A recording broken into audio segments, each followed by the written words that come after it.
There's going to be volatility, there always is, but you got to keep your eye on the ball. Markets are likely going to be volatile over the coming year, but probably still upward. US exceptionalism was the story for this year. It doesn't necessarily mean that it can continue this robustly going into 2025, but we know this seasonality just continues to drag people into markets. I do think that the market's gotten ahead of itself a little bit. This is Bloomberg Surveillance with Jonathan Ferro, Lisa Abramowitz, and Anne-Marie Hordern. Live from New York City this morning. Good morning for our audience worldwide. Bloomberg Surveillance starts right now, coming into Tuesday after closing for a 54th all-time high on the S&P 500. On the S&P, a record high. On the Nasdaq 100, a record high. Futures just a little bit softer here across the board as we wait for more economic data. A little bit later, JOLTS job openings as we anticipate the big one on Friday, Lisa. Payrolls Friday. I'm glad you went there, straight to the data. There's a lot of noise, but to me, this is really the main driver. And yesterday we saw that new record high, the 54th record high. And why? It's not because of the drama over in France. It's not because of headline risk. It's because, frankly, ISM manufacturing came in better than expected. And you look under the hood, and all of a sudden you're seeing new orders pick up to the highest levels going back to March. This is a U.S. economy that is absolutely driving some of the gains and the optimism, despite some of the noise that we keep hearing elsewhere. So cut or skip? Cut or skip? That was actually the title of the speech that came from Governor Waller yesterday. As of today, I am leaning towards continuing the work we have started in returning monetary policy to a more neutral setting. Yeah, basically, we heard from John Williams, we heard from Chris Waller. The word on the street, probably. We're not sure. It's going to depend on the data.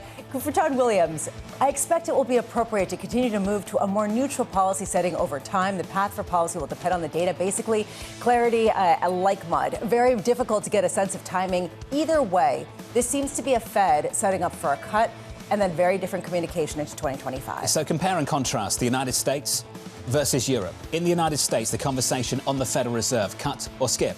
In Europe, very simple. Cut or cut really, really big.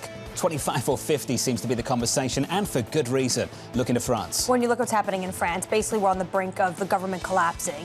In about 24 hours, France may not have a government, and that is likely going to be the path. And the reason why this is so important is not just because it's France. This is off the heels of the implosion of the German government as well. So you're going to 2025 with the top two European economies in chaos politically, internally, when they're supposed to be having some sort of political cohesion as they deal with a war in Ukraine, China dumping on their markets, and also this threat of tariffs coming from the United States. I'm pleased you said this because I couldn't agree more. The biggest difference between now and 2012 for the Europeans is not how much wider spreads were more than 10 years ago.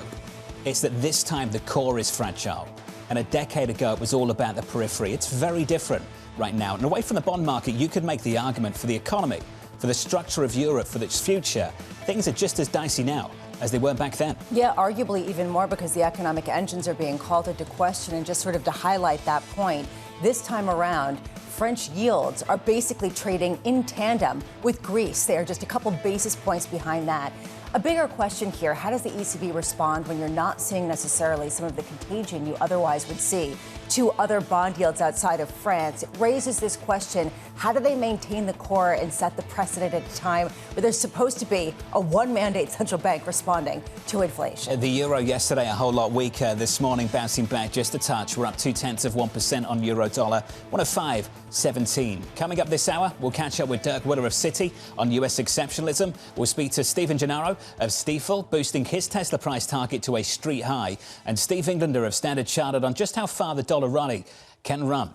We begin this hour with the S&P 500 notching its 54th record of the year so far, as investors flock to US assets at Europe's expense. Dirk Willer of Citi writing risks are likely for faster and more inflationary tariffs, suggesting that trades positioned for higher inflation and a stronger US dollar have more room to run. We're long US equities against Europe, short US rates against Europe, and long the US dollar against guess who? The euro. Dirk joins us now for more. Dirk, welcome to the programme, sir, and fantastic timing to talk about this trade with you. You've gone through the so-called Trump trades and stress tested them. How exhausted are they a month later? Yeah, it's a very good question. I mean, I think it depends a little bit on the asset class, right? In rates, we've seen actually a lot happening. I mean, interestingly, inflation break-evens at the back end of the curve are actually below where they were before the election. And the curve is flatter, right? So this whole we call it actually the Scott Bessent unwind. This whole idea that Trump will bring very aggressive fiscal policy has been questioned a little bit, just how likely it is. And secondly, I think it has become also somewhat later in this whole sequencing of the Trump trade. On the other hand, on the FX side, it's still going very strong. I think the idea that tariffs are coming and that they're coming soon, if anything, has been strengthened since we had several tweets from President-elect Trump.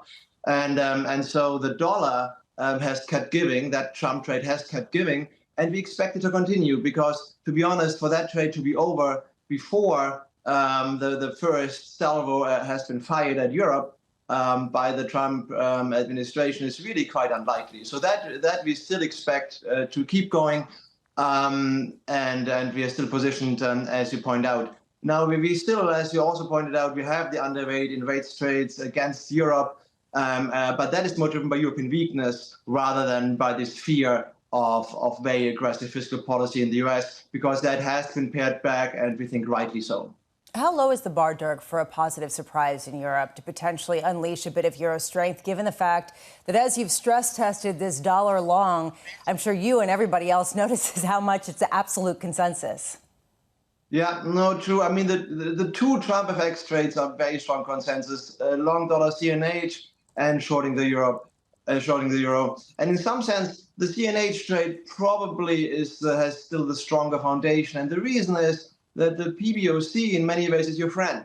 And they are limiting volatility at this stage. And that means that the trend is smoother and that it's easier to ride it. And that I think the conviction for dollar China higher is really still very strong, because China will have to let the currency weaken more as the first tariff proposals really materialize. On the Eurozone, there could be positive surprises. But to us, the biggest one really would probably be a peace deal in the Ukraine, which is, of course, part of the policy agenda of President-elect Trump. And if you remember what happened in 2022, there was, of course, a very, very strong reaction to the downside in all European assets, not bunds to the upside, but a very strong downside in European equities and in the euro. And the peace deal would not be symmetric in the sense that the moves would be much smaller. But certainly there's huge pessimism out there, and we could see meaningful position adjustment if there was a peace deal in the Ukraine. I think that is probably one of the bigger risks that we are seeing to that trade. But it does really require the new administration to come in, because right now, if anything, the opposite is happening, in that the Biden administration wants to make sure Ukraine is in as strong a footing as it can be going into the new administration. And so, if anything, right now, as you know, they're more.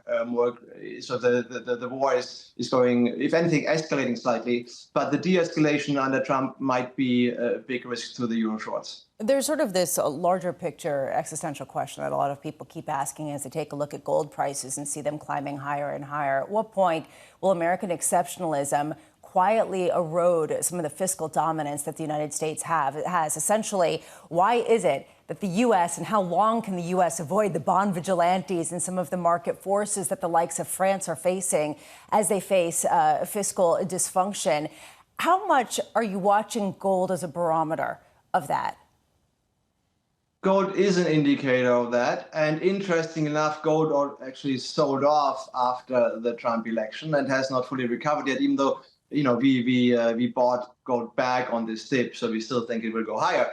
But I would say what I pointed out earlier, the back end of the break-even curve is actually lower than it was before the election. And I think the reason is the economic picks that President Trump made, or one important reason anyway, especially Scott Bessent and Kevin Hassett are, of course, not people who would necessarily lead to very strong fiscal expansion.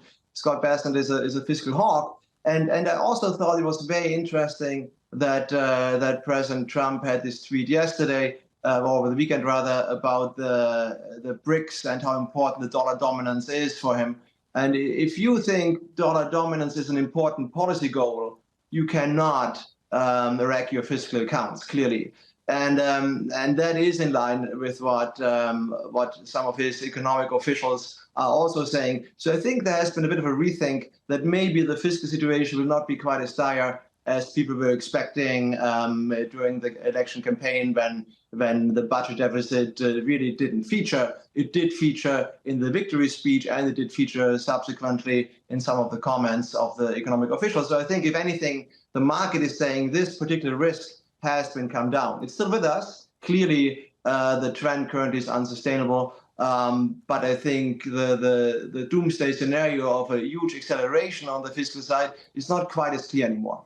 Dirk, you're putting a lot of weight on the personnel, but after we got the announcement of Scott Bessent to be the Treasury Secretary, we then got Donald Trump coming out and talking about tariffs on Canada, Mexico, China. Do you view this threat as credible in the sense that these could be blanket tariffs come January, or are these the opening salvo to a negotiation?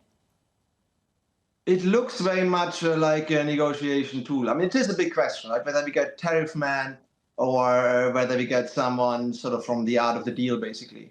And that is still an open question. But I would say so far, what has been tweeted has clearly been in with the idea of a negotiation. And you saw it. I mean, the Mexican peso, for example, sold off, obviously, on the day the tweet came out. Since then, it has stabilized. Why has it stabilized? Because there was a call between the Mexican president and President-elect Trump.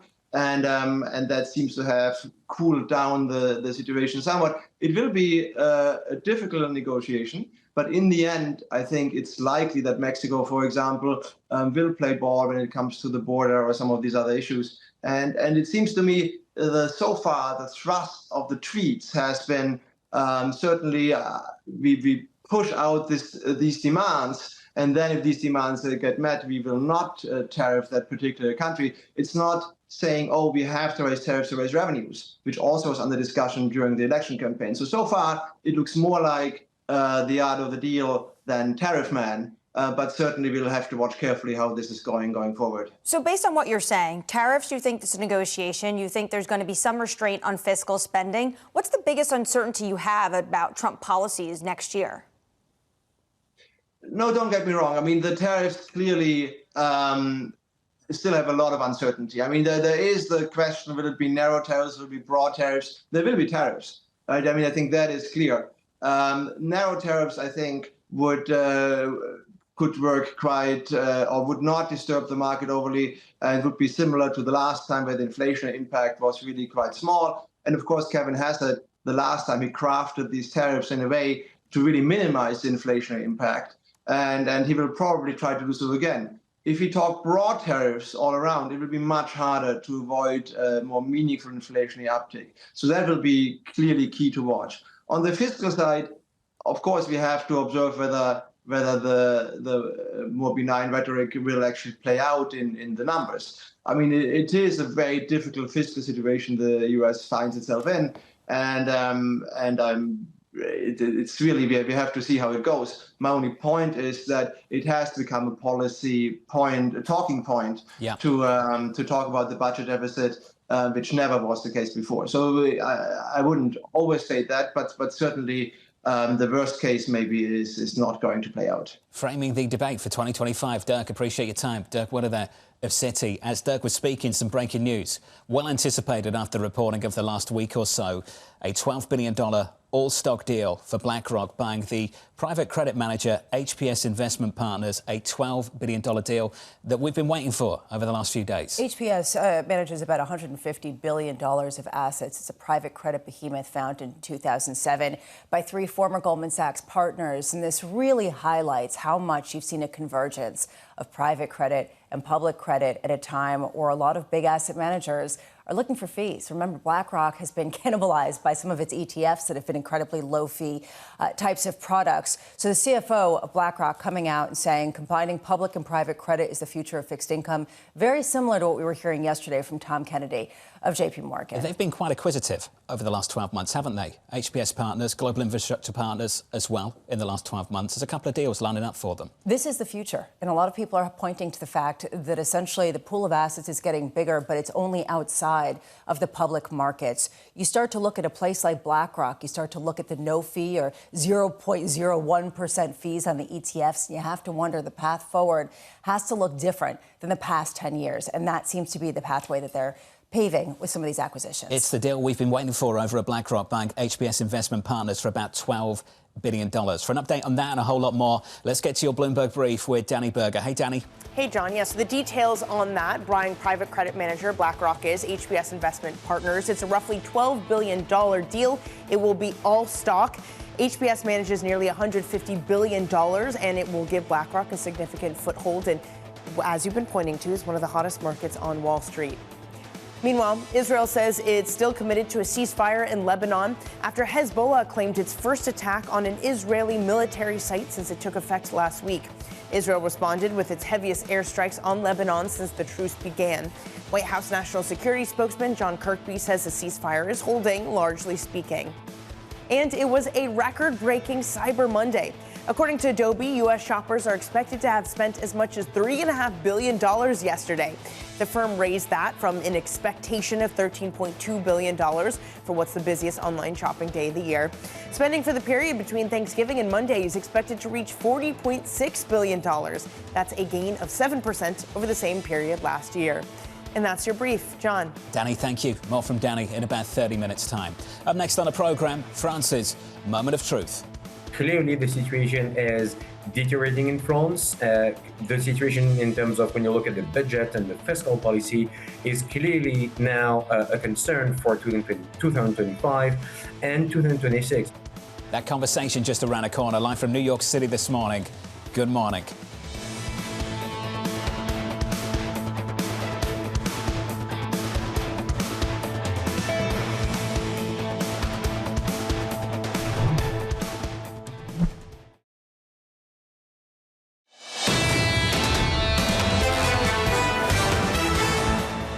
Two-day winning streak on the S&P 500 coming into Tuesday just a little bit lighter, basically unchanged on the S&P so far this morning. Looking ahead to economic data in America, look out for job openings. The JOLTS report coming a little bit later, 10 a.m. Eastern Time. Under surveillance this morning, it's France's Moment of Truth. Here's the latest. France facing political collapse as right-wing leader Marine Le Pen is set to join a left-wing coalition in a no-confidence vote against Prime Minister Michel Barnier's government tomorrow. Joining us now to run through the details is Bloomberg's Caroline Conan. Caroline, good morning to you. What is the latest and what does the process for the next 24 hours look like? You're going to have a vote of no confidence against the Prime Minister Michel Barnier at around 10 ET tomorrow, Wednesday. So that's when the Barnier government may actually collapse. And it's actually very likely Barnier's government will collapse, given the national rally of Marine Le Pen has already said they will support this vote of no confidence that has been proposed by the far left. So technically, Barnier may be living his last few hours. He may be the shortest lived Prime Minister of the Fifth Republic. And it's actually interesting to look at the rationale behind what Marine Le Pen is doing, because Michel Barnier did give a lot of concessions on a lot of the things she wanted to include in this budget. But at the very last minute, she said, that wasn't enough. I want this government to collapse. You know, she's actually on trial. She could be banned from running for office for the next 5 years. We're going to have the verdict on her trial at the end of March. So a lot of the opposition parties are actually saying she's not necessarily behaving rationally here. And according to some Bloomberg economics analysts, in the short term, Marine Le Pen might prefer in France chaos to stability. And we saw that chaos playing out in the FX market just yesterday. Caroline, appreciate the time this morning. Euro dollar yesterday breaking below 105, the biggest one-day loss going back to election week. 104.98 at the close. We were down about 0.75%. A very small bounce in today's session at 105.23. Talked a lot about spreads. France versus Germany, the widest since 2012. But we've said at the start of this programme, the biggest difference between now and 2012. The trouble was a decade ago in Europe on the periphery. This morning in Europe, this year, going forward, very much in the core. Joining us now from Berlin, Germany, is Bloomberg's Ollie Krug. Ollie, let's talk about those challenges, not for the periphery of Europe, but the core. France, Germany, how are they going to deal with what's coming down the road?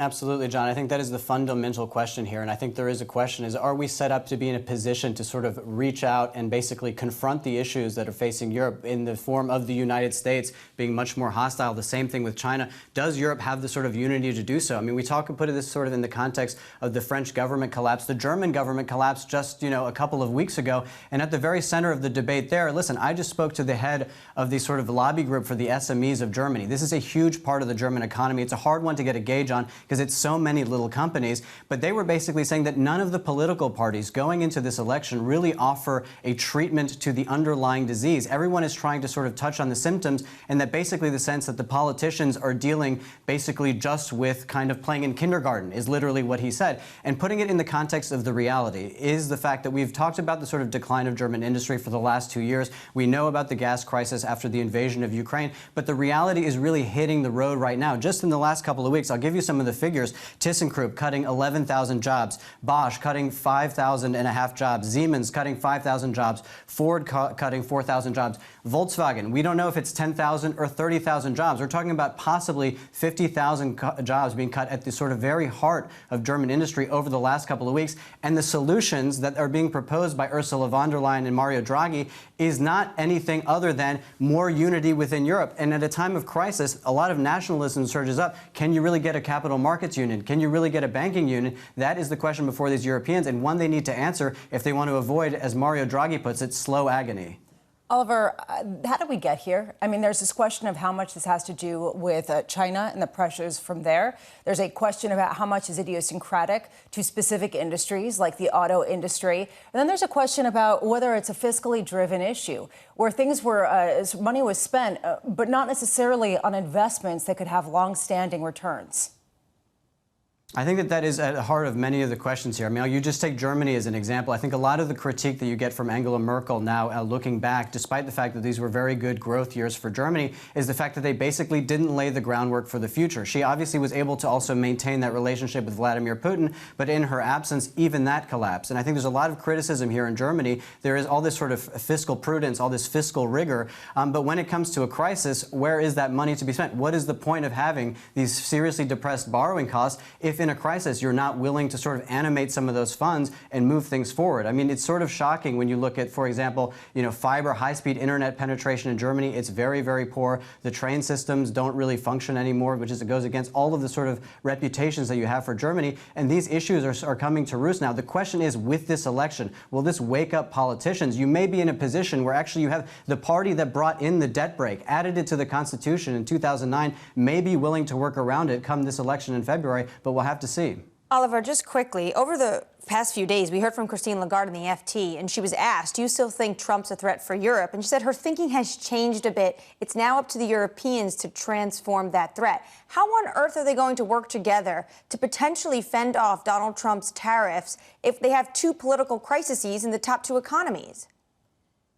Well, what I think is very interesting is particularly because I was at the EU Leaders Conference, just days after Trump was elected president, and everybody's tone was very constructive and very positive about Trump, almost forgetting what the first Trump administration was, particularly versus, Germany. He was lambasting the Germans for not spending enough on defense. He was saying that it was totally inappropriate for them to buy all of their gas from Russia. These were fairly prescient predictions in terms of what he wanted to see change in Europe, and obviously it didn't change. It is now changing, of course. I think that everybody is taking this sort of positive approach. Everyone is being sort of optimistic about things. But I think when you sort of add up the sum of all the issues that Europe is facing, you want to add to that tariffs with the United States, Germany and the U.S. That is their biggest trading relationship now. It's no longer China. So it is absolutely the most important relationship for the Germans. Ollie, appreciate the update out of Berlin, Germany. Ollie, on the difficulties in Europe at the moment, I think it's notable that absent in the conversation so far on this side of the Atlantic, we've seen tariffs,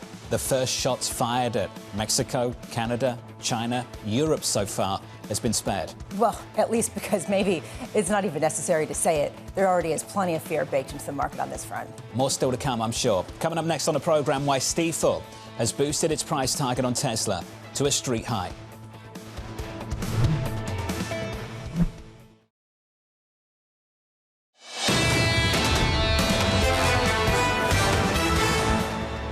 Another series of all-time highs at a close in yesterday's session to kick off the month of December. All-time highs on the S&P, a record on the Nasdaq 100. We pulled back just a touch on the Nasdaq, down 0.1%. On a Russell, down a little more than 0.1%. In the bond market, yields were pushing higher in yesterday's session before we heard from Governor Waller.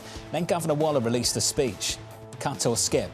And Lisa, I have to say, pretty obvious, he was leaning towards the cut. All else considered, we've got to wait to see what the data looks like between now and the next couple of weeks. He single-handedly steepened the yield curve by simply saying, President, I lean towards supporting a cut to the policy rate at our December meeting. But, of course, there is this but. Basically, we're data dependent, and then you heard from John Williams basically saying we're data dependent, which casts a bit of cold water over it. Nonetheless, that is the gravitational force, and that's giving people hope that all things being equal, it still is a relatively accommodative Federal Reserve. You know, there was another line in that speech that jumped out to me. There is still some distance to go in reducing the policy rate to neutral. Is there?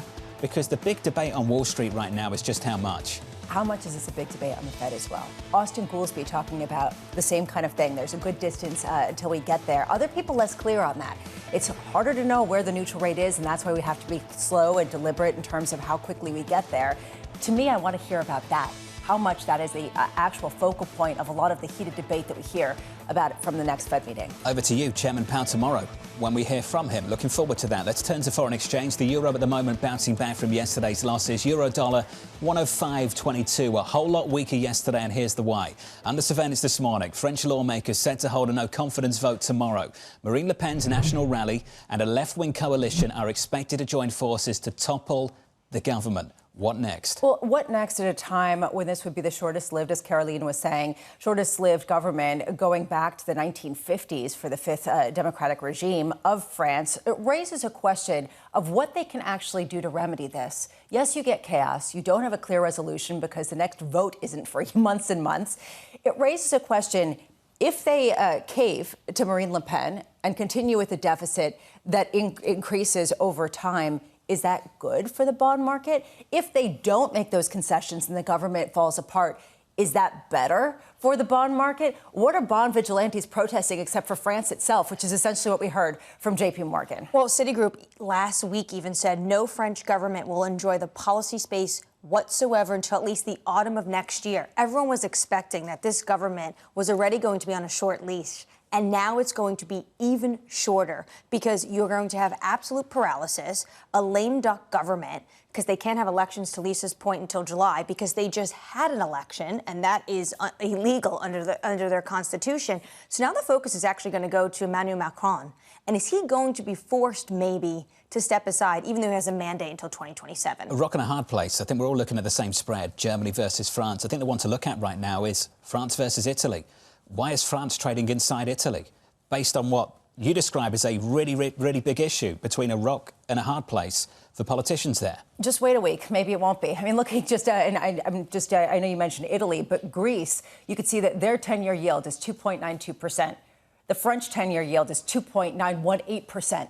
So basically, just wait a week because you might end up seeing Italy spreads trading within what you see over in France. The core of Europe is looking increasingly fragile. Let's talk about the latest between the United States and China. The US unveiling new restrictions on China's access to vital components for chips and AI. The Department of Commerce slapping fresh curbs on the sale of high-bandwidth memory chips. China responding by announced a ban several materials that have military uses from being exported to the United States. So this is the start of a tit-for-tat that can only potentially get worse when you look at some of the tariffs that Donald Trump wants to enact on China. And this is coming at the tail end of the Biden administration. So they're adding on these export controls. China is responding.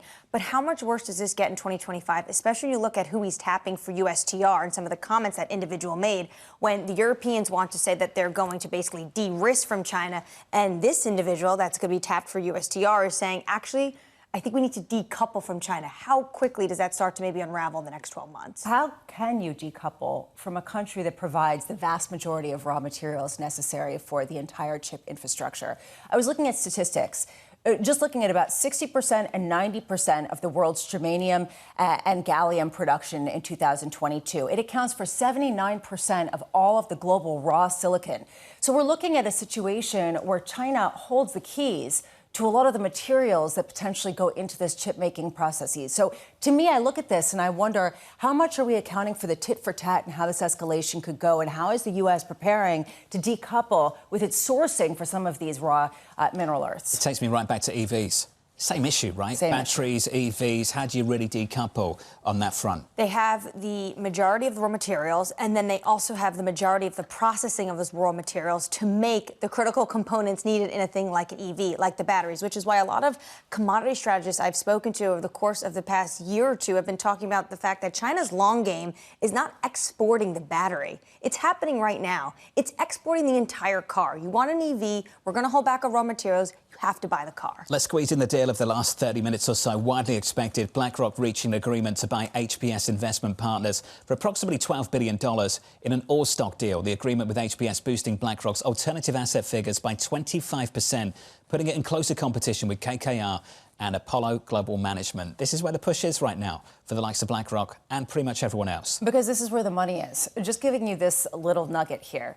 For BlackRock, the addition of HPS is expected to add some 35% of an increase to their fees for private credit. So you take a look for the management of these assets. You've seen fees shrink in public markets. You've seen it increasingly commoditized at the same time that you see private markets growing. How else are they going to keep ahead at a time where the market is fundamentally transforming? And that's what you see with some of these deals. Have you seen the rally in some of these names since the election? Rip-roaring rally.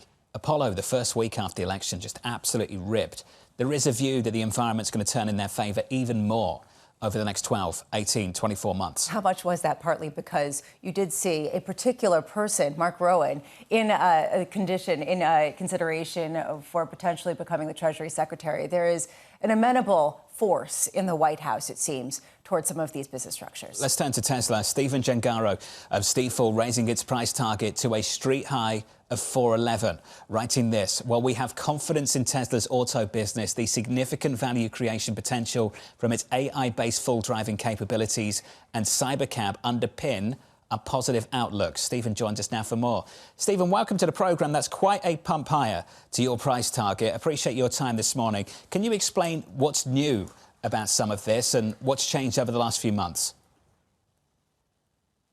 Sure, and good morning, and thanks for having me. So I think first, when we look at Tesla, we have to obviously realize it's way more than an auto company.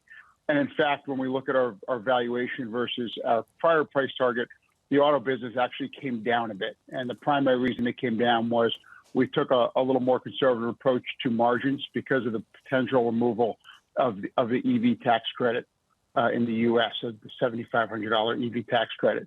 So that's sort of the negative. On the positive side, we basically recalibrated our model around both full self-driving capabilities and the impact that has over the next 10 years, as well as how that underpins the robotaxi / cybercab business and the profitability that can be driven off of that. And clearly, the biggest sort of high-level change was Elon Musk's involvement with Trump administration and the high probability that there are some regulations around unsupervised full self-driving and kind of what the roadmap is to get there.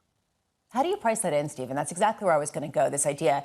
How much of the $411 price target includes the magic of the first buddy, basically the idea that there is a big ear listening to Elon Musk and his potential proposed policies? Is that a significant part of your increase to the price target? It certainly is, and I think we did have a little bit of this built in, sort of pre-election and pre Mr. Musk's involvement. But the way we look at it, and we've said this repeatedly, in the short term, the stock's obviously going to be volatile. It's just the way the stock is traded. And when you buy Tesla, you really do have to believe in the medium to long term. So on the full self-driving front, and also on the robotaxi front, we are basically using 50% of the midpoint of our kind of DCF analysis to 2034. And what that gets us, and these obviously are large numbers, but what that gets us is for full self-driving, it's about $155 per share. That's half of the $309 of potential upside from that business. And on the Cybercab business, it's about just shy of $100 a share, which is again half of the midpoint of the upside. And that really comes from what we think is a reasonable analysis. Now, clearly, there are adoption rates that accelerate later in the decade that get us to the 9 or 10 year DCF. But you do have to believe that the full self-driving initiatives really start to gain traction over the next couple of years. Stephen, we're talking about a specific company that happens to be on the epicenter of a whole host of different trends. We've been talking about some of the pain that Europe is experiencing in the likes of Germany, partly because their auto manufacturing sector has been left behind. And we've also been talking about the dominance of Chinese electric vehicle makers, given the fact that they have so many of the resources. Can you push out 5 years and talk about why you think Tesla is going to be a winner, not just in the United States, but also potentially even in China at a time where it's slashing prices to try to compete with the likes of BYD?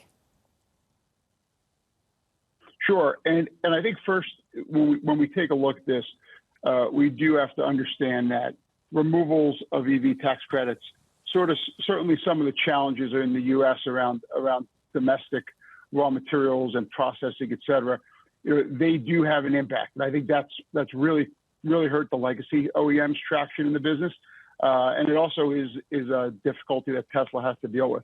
When you think about China and you think about the largest EV market, there is going to be a back and forth on tariffs, how much of this actually gets implemented, how much of this is bargaining between the upcoming Trump administration and China. Those are obviously all factors that are difficult to weigh, but material tariffs on China does impact, obviously the cost and the profitability of pieces, clearly important components to what's making EVs in general. The thing to keep in mind, though, is that there is obviously, while China is a large market, the markets outside of China are also enormous opportunities for Tesla over the next 5 years. But how China plays out is going to be extremely interesting, especially given that these cars are really rolling computers, right? So the data they pick up, the data they share, the data that's processed, there's clearly political ramifications to all of that. Well, building on Lisa's point that they're slashing costs in terms of how much it costs to buy this car in China, their deliveries still fell for a second month in November. How much do you think Tesla is going to be able to sell for the remainder of the year to be able to reach that target that they said that they would have by the end of this year, which is, quote, slight growth? So that's a U.S., that's a international global number, that slight growth this year. Obviously, it's coming off a very slow first half. The sales in China were down sequentially in November. They were up, I think the number was 16 or 17% year over year. But the other markets are going to be obviously critical to getting to those goals. China's going to be a slug, right? It's about 20% of the total revenue right now. It's hard to be profitable in that market given the domestic competition in China. But when we look at the overall numbers for Tesla for the full year, we do think sort of the goal of I think our numbers are up 1% year over year in aggregate, which gives you a fourth quarter, which is pretty solid. The thing to keep in mind about Tesla is clearly overhead absorption matters. They do have a history of using pricing and incentives to get to their volume targets. Right, volume is kind of what they solve for, and they use price to get there. But clearly, the Chinese market, from a margin perspective, is going to be the most difficult part of the world for Tesla.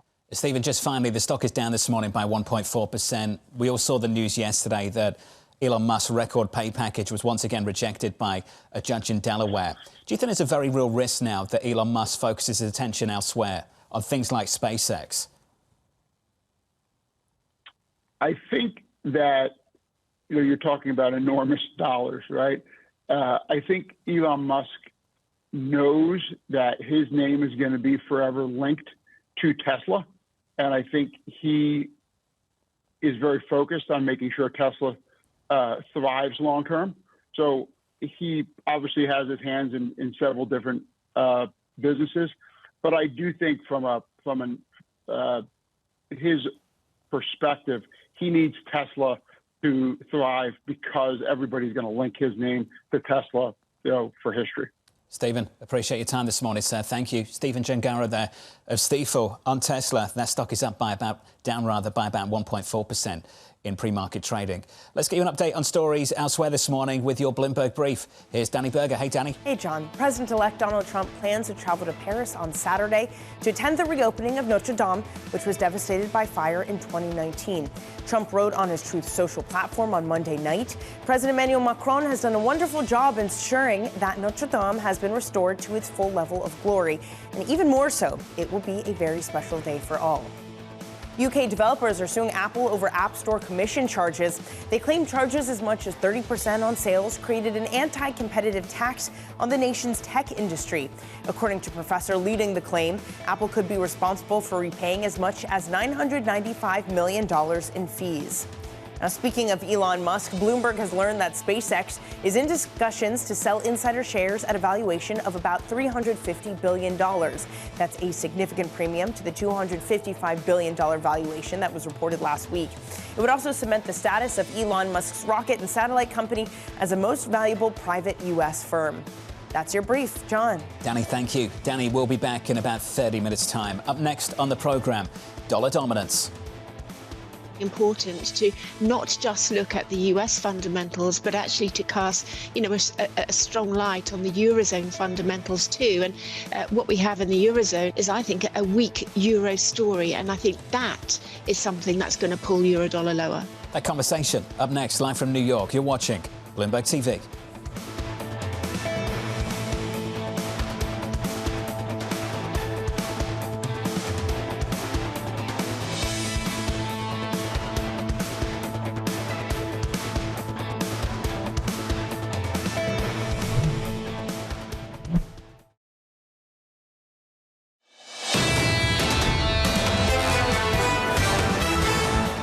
Here's a snapshot of the price action. Equities just about unchanged on the S&P 500. Into the bond market, where bond yields are higher by a single basis point, up almost 2 to 420.52. Under surveillance this morning, dollar dominance.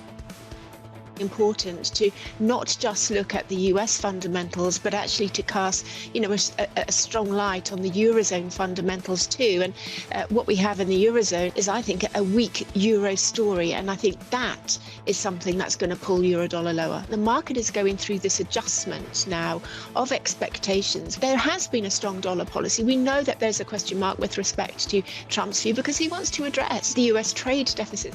So here's the latest this morning. The French government facing a no-confidence vote tomorrow, weighing on the euro, the US dollar maintaining its strength thanks in part to Donald Trump's constant threat of tariffs. Steve Englander of Standard Chartered writing the following. The question is, what is core Trump and what is tactical Trump? Core Trump is not wanting to see US prestige and US interests put at risk. Tactical Trump is a threat of tariffs to see what concessions he can obtain. Steve joins us now for more. Steve, let's talk about those threats. Are they credible threats? And do you, and do the people that you speak to every single day, believe that he'd follow through on them?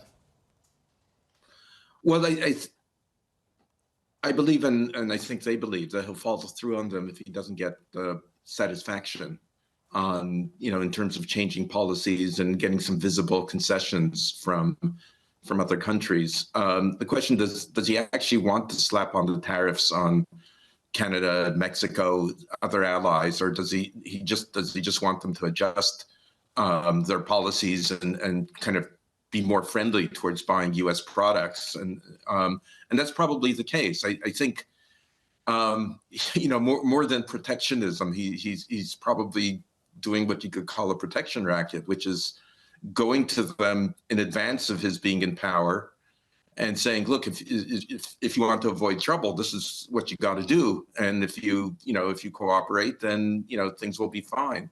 And I think that that's his preferred direction. We'll have to see how far they are willing to go and exactly what he does once he gets into office, and whether, he focuses on, countries that are large trading partners, or whether he focuses on China more directly because of the national security issues he sees. Steve, how strong is too strong for the dollar, given some of the policies that we've heard from President-elect Donald Trump? And I say this as we already see some exports from the U.S. really fall off significantly, and at a time where this has been a president who has waffled a bit when it comes to whether he wants a strong or a weak dollar. Yeah, and I think there's a reason to waffle, because on the one hand, you dollar dominance is a tremendous privilege and a tremendous advantage, and enhances the U.S.'s role both financially and politically in the world.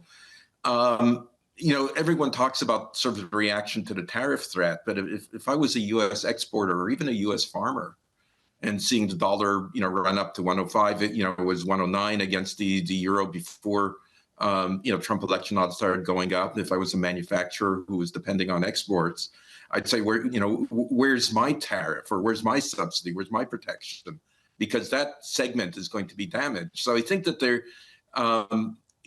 everybody, I think there's something to be said for a strong dollar, and often it's a sign, a positive sign that capital is flowing into your country for good reasons. But I think that remains to be seen. And just to finish this thought, I think the judgment on the Trump economic policy is not going to be done on the basis of tariffs. It's going to be done on the basis of how successful they are in terms of cutting government spending and doing the sort of structural and productivity enhancing reforms that the Scott Bessent and the Doji team are promising. Because if they're successful in that, the dollar will be strong, but it won't matter. If they're unsuccessful in that, the dollar will be weak and it won't matter. Can we talk about the other side of the euro-dollar trade? When it comes to the euro, now we're facing a French government on the brink of collapse. Germany will have fresh elections at the start of next year. Are you concerned about contagion to the rest of the eurozone? Well, there's contagion, but the issue is real. It's not like it wouldn't be there if Germany wouldn't have these problems if France didn't, or the other way around. The issue is that Europe has had bad luck. They're one of their major trading partners, China. Domestic demand, consumer demand for luxury goods has really dropped. The tragedy of the war in Ukraine has really damaged their growth prospects. Structural policy has gone nowhere. And they're left with the ECB as the only game in town. And that's kind of what the market is looking at and sort of saying, either you're going to compromise on your fiscal goals, with no hope in sight that the budgets will be balanced or be put on a sustainable path, or you're going to have to depreciate the euro through monetary policy. And that's, so depending on which is emphasized, the pressure will either be seen in the rates market or on the euro. Hey, Steve, good to hear from you. Steve Englander there of Standard Chartered with the euro right now, 105.24. AMH, the difference between luck and policy. Well, I think that's a lot of people are questioning. Is this actually bad luck when it comes to Europe, or is this bad policies, decades in the making, that a lot of people have been warning about? It's a lot of bad policy decisions. And you mentioned Angela Merkel, the former chancellor, a little bit earlier. A lot of those decisions can trace back to her era. And so it starts to turn to the attitude that Europe has toward Trump. And it's changing, in part because the realities of the world have changed dramatically since 2016. In the second hour of Bloomberg Surveillance, which is just around the corner, we'll catch up with Ken Tropin of Graham Capital Management. We'll speak to Libby Cantrell of PIMCO, Oliver Chen of TD Cowen, and Tony Rodriguez of Nuveen. That and a whole lot more from New York. This is Bloomberg.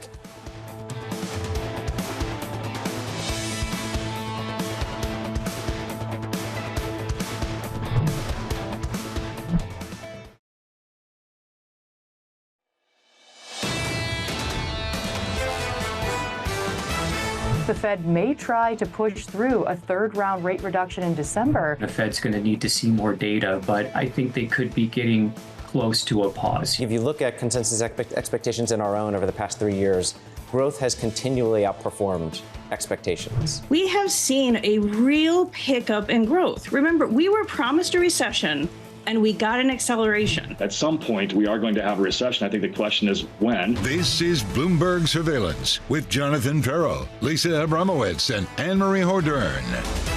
The second hour of Bloomberg Surveillance starts right now. If you're just joining us, welcome to the program. Here's a snapshot of the price action after closing at all-time highs in yesterday's session. Once again on the S&P and another record high once again on the Nasdaq 100. Equity futures are totally unchanged. We're looking for some economic data. We'll get it a little bit later. Your lineup looks like this. At 10 a.m. Eastern Time, we'll get some JOLTS, job openings, economic data. The appetizer for the main event a little bit later, Payrolls Friday. Payrolls Friday dropping on Friday. The number we're looking for is something around 200K.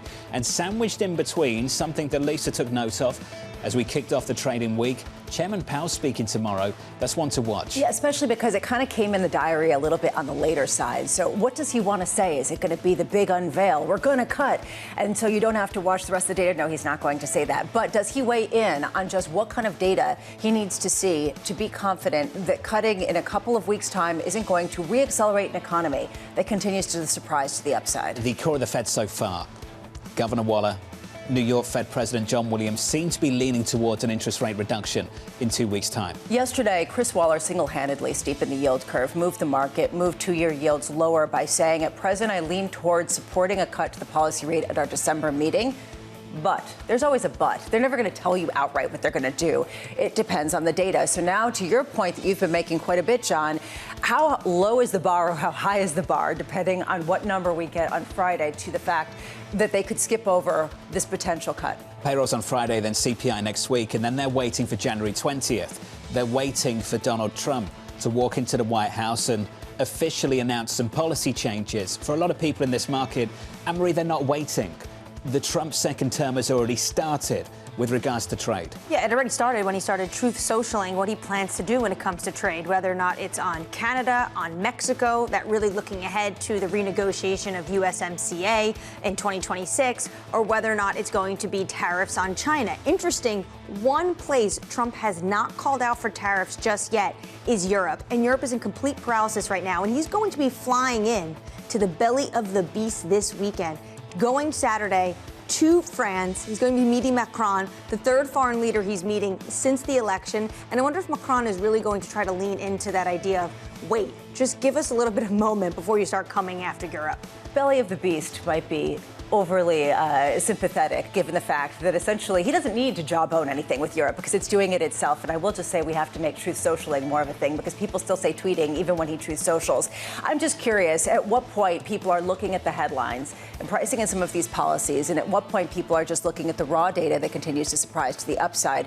And frankly, we get contradictory signals from the different people who come on this show saying ultimately look past the headlines. It's about the data surprising to the upside, ISM services, ISM manufacturing yesterday, and other people saying, you kind of have to look at the tax cuts. You kind of have to look at other things. Dollar strength, regardless, has been the outcome, and it's pulled the euro down to 105.24 this morning. Coming up this hour, we'll catch up with Ken Tropen of Graham Capital Management as stocks begin December at all-time highs. Libby Cantrell of PIMCO on why Trump's tariff threats are all but guaranteed from day one. And Oliver Chen of TD Cowen as consumers set a Cyber Monday shopping record. We begin this hour with stocks mostly flat after major indices hit fresh all-time highs to kick off the month of December. The S&P 500 notching its 54th record close so far in 2024. Investors waiting to see if equities stay on track to stage a Santa Claus rally going into year-end. Joining us now, Ken Tropen of Graham Capital Management. Ken, welcome back to the programme, sir. Appreciate your time. Can we take a step back and just think about this new regime we're going into?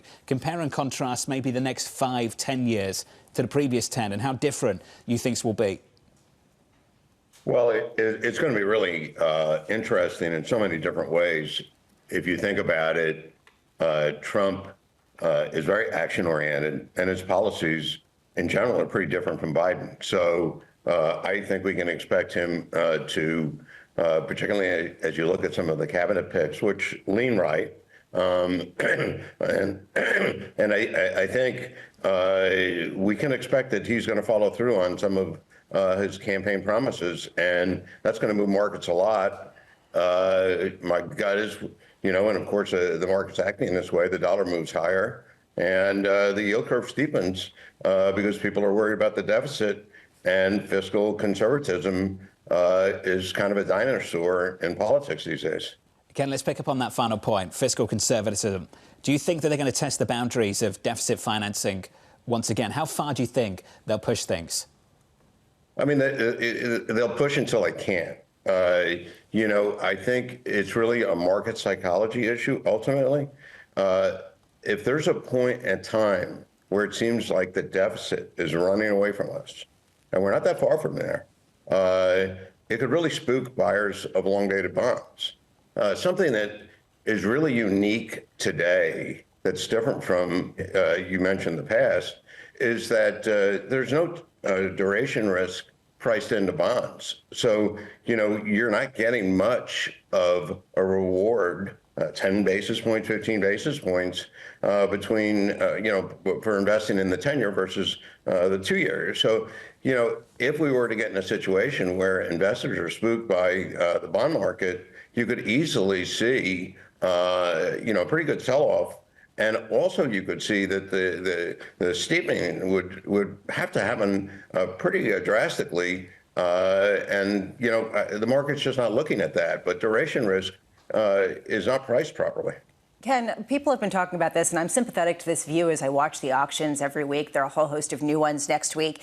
At the same time, as we talk about fiscal lack of discipline in the U.S., France comes out and says, hold my beer. So does the rest of the entire world, because they're dealing with the same problem, but without the growth that the United States has. Are you actually positioning for this mispricing in duration right now, or do you think this is just sort of an existential threat hanging over markets?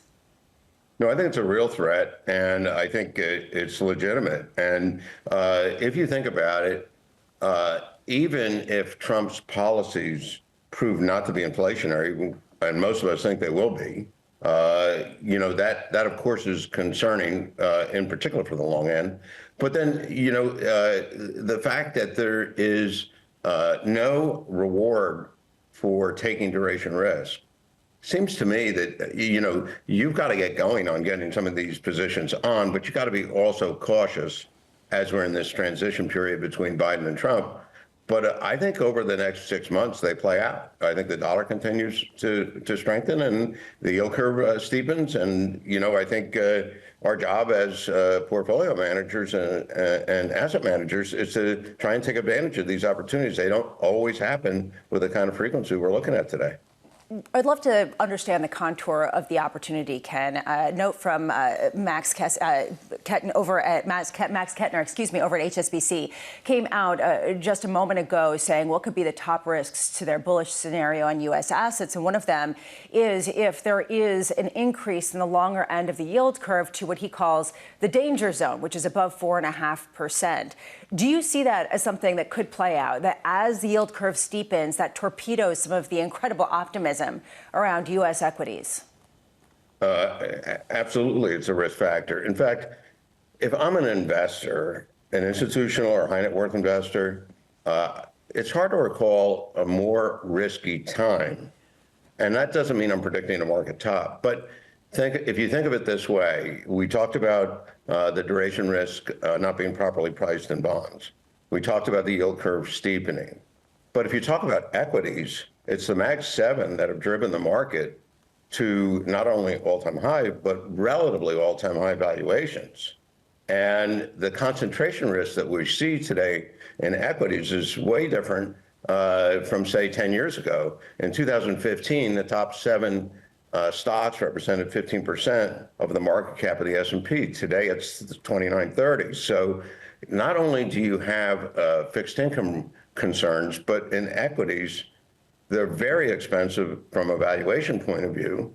And the concentration risk is really, you know, I can't ever recall it being higher. It's really spread in the technology and growth sector. What's the biggest risk right now to those names, the Magnificent Seven, the likes of NVIDIA? I think it's an enormous bet, right, on technology. I think to anyone who invests in equities, unless you're specifically avoiding technology, I think you have to realize that what's happening in AI is what's either going to drive continued momentum in technology or a potential slowdown. And, you know, I think this is uncharted territory, the effect that technology is having on the overall market. But I think you also have to keep in mind there is a lot of momentum towards higher prices. And so, one has to be careful about saying, oh, the market's really about to sell off or we're at a top. I just think it's a moment where you want to be, if you've been so successful to be invested in equities, had this giant run in your favor, it's a really pretty good time to get more diversified, I think. So where are you going to diversify? Well, most investors have a few choices, right? Gold is a choice. Bitcoin's been a choice. That's why Bitcoin's doing well. Obviously, Trump's favored Bitcoin. In the alternative space, clients come to us as a macro manager because we're not correlated on average to equities. And sometimes during crises such as 2008 or, back in 97, managers who do not have a long equity bias can really, provide welcome, relief to investors who are very heavily overweight in equities and fixed income. Hey, Ken, appreciate your thoughts as always, sir. Let's do it again soon. Ken Trump in there of Graham Capital Management, thinking a lot about how disruptive the next decade might be. A real prospect for divergence as well. We've talked a lot about a certain set of policies, stateside being reflationary. Check out this. Mohammed Al-Arian out on X just moments ago, posting the yield on China's 10-year bond trading below 2%, and going on to say it has gotten there in a manner that should worry the Chinese government. It has led some analysts to refer to the Japanification of China. At a time when you have to wonder what additional stimulus they could potentially provide to juice the market, officials from the Communist Party of China are meeting in the next couple of weeks to try to lay out some potential groundwork for additional stimulus. But this comes at a time of no growth. And that is the issue. When are low yields a bad thing? When they represent a lack of growth necessary to support an economy that has been entirely structured around high growth. Low growth and overcapacity, exporting it to the rest of the world, which reminds me of Europe as well. That's going to have to eat some of that. So you've got this disinflationary backdrop for the Europeans and potentially for the Chinese government as well. At the same time, a very different backdrop in the United States. And this is why we've talked a lot about divergence over the years. This is why we're really talking about divergence into 2025. And you have to wonder where the limits are for that. At a certain point, if you think about international investors seeing a strong dollar and actual yield that they could potentially get from U.S. Treasuries, does that provide some sort of cap on how high those yields could go? Or does it just highlight how potentially you could see people protest stimulating at a time of already opulence? It's a big theme going into 2025. Let's get you an update on stories elsewhere. Here's your Bloomberg Brief with Danny Berger. Hey, Danny. Hey, John. France's government is on the brink of collapse after opposition lawmakers filed 2 motions of no confidence in the administration of Prime Minister Michel Barnier. Marine Le Pen's national rally and a leftist alliance have both called votes tomorrow. Together, they have enough members of the National Assembly to topple the government. A Delaware judge has once again rejected Elon Musk's record-setting Tesla pay package, even after shareholders supported reinstating it. The judge decided to stick with her original finding that the company's board was too much under Musk's influence. The stock options package was worth $56 billion by the time the judge canceled it, and more than $100 billion at Monday's close. AT&T says that it will have sustained profit growth over the next 3 years and authorize a $20 billion buyback. Ahead of a meeting with Wall Street analysts today, the company issued a statement saying that 2027 profit would post double-digit gains. It also said that 2025 earnings will be between $1.97 and $2.07 a share, a payoff after restructuring and refocusing on its telecom provider roots. And that's your brief. John. Danny, thank you. More from Danny later this hour in about 30 minutes' time. Up next on the programme, Blocking the Deal. I would not let U.S. steel be sold to Japanese. I wouldn't let it be sold. But I would, I would stop it if it hasn't been completed by the time I'm president. The latest on that story up next, live from New York City this morning. Good morning.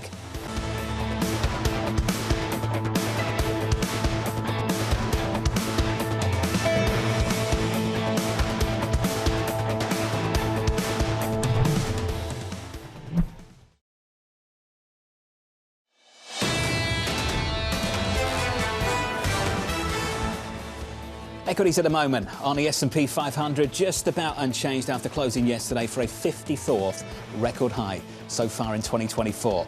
Yields are higher by a single basis point, the 10-year 420.32. Under surveillance this morning, Blocking the Deal. It's been a tough business. It was a great business many years ago, and I would not let U.S. steel be sold to Japanese, by the way. It's psychologically, I think it would be. That's the Nippon Steel, Lizzie.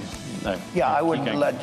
I wouldn't let it be so. But I would, I would stop it if it hasn't been completed by the time I'm president. So here's the latest on that story. President-elect Donald Trump reiterating his opposition to the sale of US steel to Japan's Nippon Steel. Trump saying he will block the deal and use tax incentives and tariffs to revitalize US steel.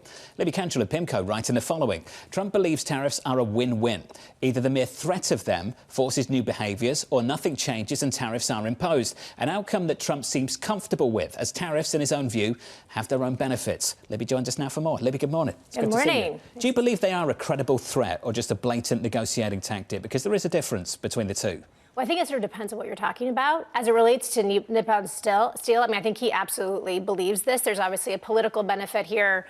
Pennsylvania was an incredibly important keystone state in terms of the Electoral College.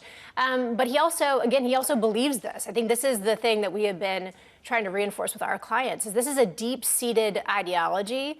President Trump, like other politicians, have definitely changed his political views on some things, but this is something that he's been just incredibly consistent on. So, I mean, is it a mere threat in some cases as it relates to Canada? Potentially. But in terms of sort of more, writ large, our kind of guidance to clients is that tariffs are going up. It's just really a question of when, not if. You touched on the limits of those beliefs. Canada won. Is Mexico a second one? How far is he willing to go? Well, and as you know, the USMCA review is happening. The deadline for that is July 2026. That will really, I think, dominate sort of the trade landscape in some ways next year in Washington. So is this a threat to get some concessions, particularly around the southern border, in terms of, fentanyl and what have you that are, crossing the southern border? Maybe. But I do think this is quite real, and you could see potentially tariffs going on Mexico in the lead up to that negotiation. But again, I mean, this is all very fluid, but I do think we need to take him quite seriously on this. Given it's fluid, we saw Justin Trudeau actually go to Palm Beach, have a dinner with President-elect Trump. Is he trying to have the negotiations now before January 20th? Well, look, I mean, I think there is the deadline for the NAFTA 2.0 isn't until July 2026. So, I mean, would he like to begin his administration with some wins right out of the gate? Most likely. But I'm not sure, again, there's not any sort of, expiration date come January for him. But this is something I think, this is, again, we're kind of guiding our clients that this is that trade uncertainty is absolutely back. But I don't think people should just write this off as a mere threat. I mean, I think he is willing to put these on, as I mentioned in my note. And the title of your note, can he do that? Yes. I think people think that he needs congressional approval, but no, he has basically executive orders via USTR, via Commerce, to do this unilaterally. So what do you expect after he's inaugurated? Yeah, so I think the easiest thing legally for him to do is to use the Section 301 investigation, which is everyone's eyes may glaze over, but that is actually going to be an important term that people will probably become very familiar with. Once again, this is the same tool that he used to impose tariffs on China back in 2018 and 2019. That is a live investigation. President Biden just used that same tool and that same open investigation to increase tariffs on China. So that is the easiest for him, to just go and increase tariffs using, again, that live investigation. Everything else becomes a little bit more murky legally because much of the 1974 Trade Act requires that they do an investigation first before levying tariffs. The exception to that is if he declares a national emergency under what's called IEEPA and then imposes blanketed tariffs. That is something that he has threatened to do. Again, I think we have to take him seriously on those threats, but that would be the kind of the one exception outside of that a live 301 investigation where he doesn't have to pursue a relatively lengthy investigation through these other 301 falls under USTR. Yes. So how much of a negotiation is going to be within Trump's cabinet, say a Jamieson Greer versus Scott Bessent? Yeah, well, I think this is something that's quite different. I think Trump 2.0 is coming to the presidency, obviously, with a lot more experience, also without the shadow of having to run for re-election. So politically may be more unleashed, maybe more unbounded in terms of some of those constraints that he may have faced during kind of the first Trump administration. So I think that kind of the punchline here is that there may be less tension between his personnel than there was in the first administration. I think that obviously the Treasury Secretary will be giving the perspective of the markets and inflation and the economy.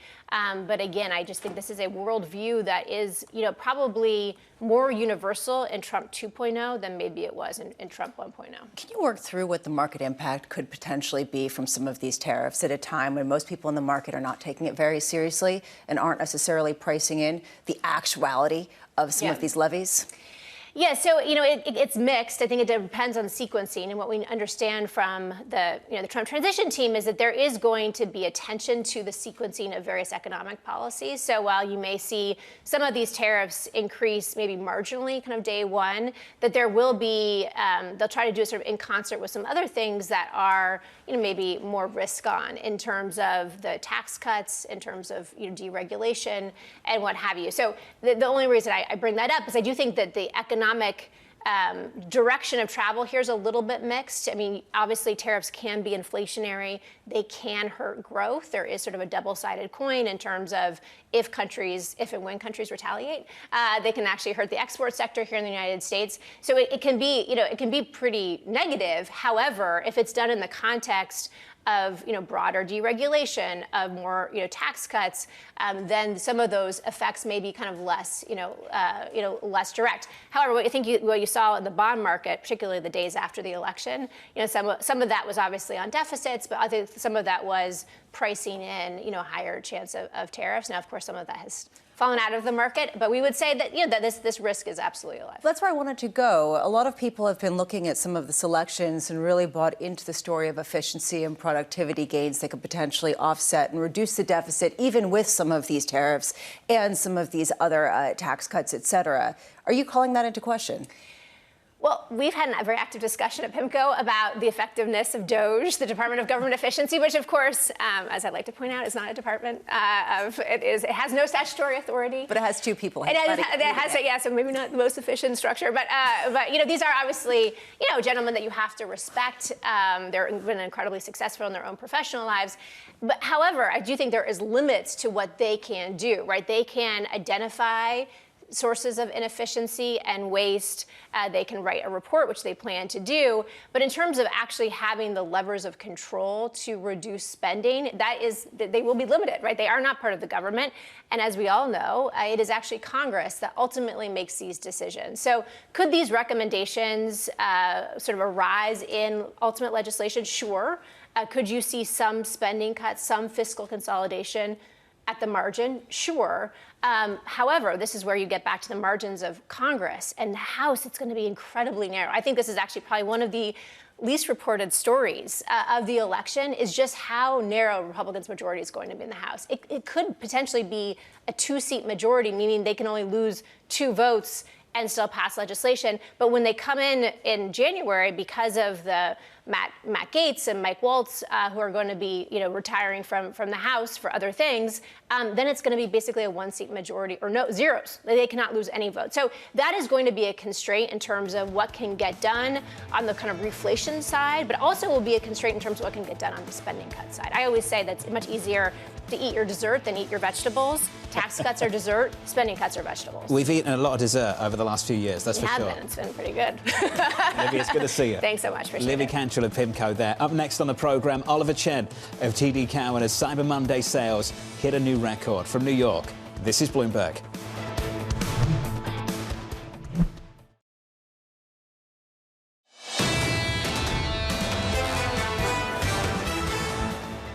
Equity futures right now on the S&P 500 almost totally unchanged, dead flat here as we kick off trading this Tuesday morning. On the Nasdaq 100, negative by not even 0.1% after closing yesterday at record highs almost across the board. With an update here, with 2 hours until the opening bell, with an update on your morning movers, let's cross over to Danny Berger. Hey, Danny. Hey, John. Kicking things off with U.S. Steel falling nearly 8%. Trump posting on Truth Social, reiterating that he opposes the deal, the purchase of U.S. Steel by Nippon Steel, saying that he wants to guarantee that it remains U.S. domestically owned. Nippon responding, saying that they would ensure to grow U.S. Steel in a way that benefits U.S. industry and the American supply chain. To be fair, it's not entirely Trump's decision. This deal is currently under review, but this is just yet another obstacle for U.S. Steel. Meanwhile, microchip. This is what happens if you sell chips that aren't AI chips. Microchip technology sells car-related chips, U.S. consumer-related companies. Those shares down more than nearly 1.5%. They are closing a factory in Arizona. It will affect about 500 employees, saying that their inventories are too high at this level. Microchip has been mired in a sales slump and a C-suite shuffle, and so the headaches continue. Finally, rounding things out with AT&T, those shares slightly up this morning. 3.3% is where we stand. They gave out an investor update. They're going to be meeting with Wall Street analysts today, saying that they're going to see continued growth, and that's going to be capped off by double-digit growth in 2027. They authorized a $20 billion buyback. All of that thanks to a refocusing that they've done. They've been divesting some of their assets. DirecTV, they say they're going to finish selling that in the first half of 2025. So refocusing on their telecom roots, John. Danny, thank you. Appreciate it. That stock higher in the pre-market by around 3.5%. Under surveillance this morning, Israel saying it's still committed to a US-backed ceasefire. Israeli forces carrying out strikes in Lebanon, responding to Hezbollah's first attack under the truce. President-elect Donald Trump saying there will be, quote, hell to pay if Israeli hostages aren't released by Inauguration Day. So they're still working on trying to get the current administration, this ceasefire when it comes to what's going on in Gaza and getting those American hostages and Israeli hostages released. Interesting, it comes after Sarah Netanyahu, the First Lady of Israel, actually dined with the president over the weekend, that he's saying that there will be, quote unquote, hell to pay for this. The issue is, of course, that there was a ceasefire agreement when it comes to Lebanon, but that means nothing when it comes to what's going on in Gaza. And Hamas would have to agree to let these hostages go. And thus far, every time we've seen a potential ceasefire when it comes to Gaza on the table, it hasn't gotten over the finish line. To me, this is actually, I'm wondering how difficult it's going to be to get something across. Who are you dealing with? In Lebanon, the enforcement mechanism was the Lebanese army, which has been really less truthful than some of the other potential militants in the area. It just raises a question. How do you get a deal done when it's unclear who you're negotiating with, and these are fragile deals when they do get across the line? And a new front to the tension emerging as well over the last few days. Yeah, absolutely.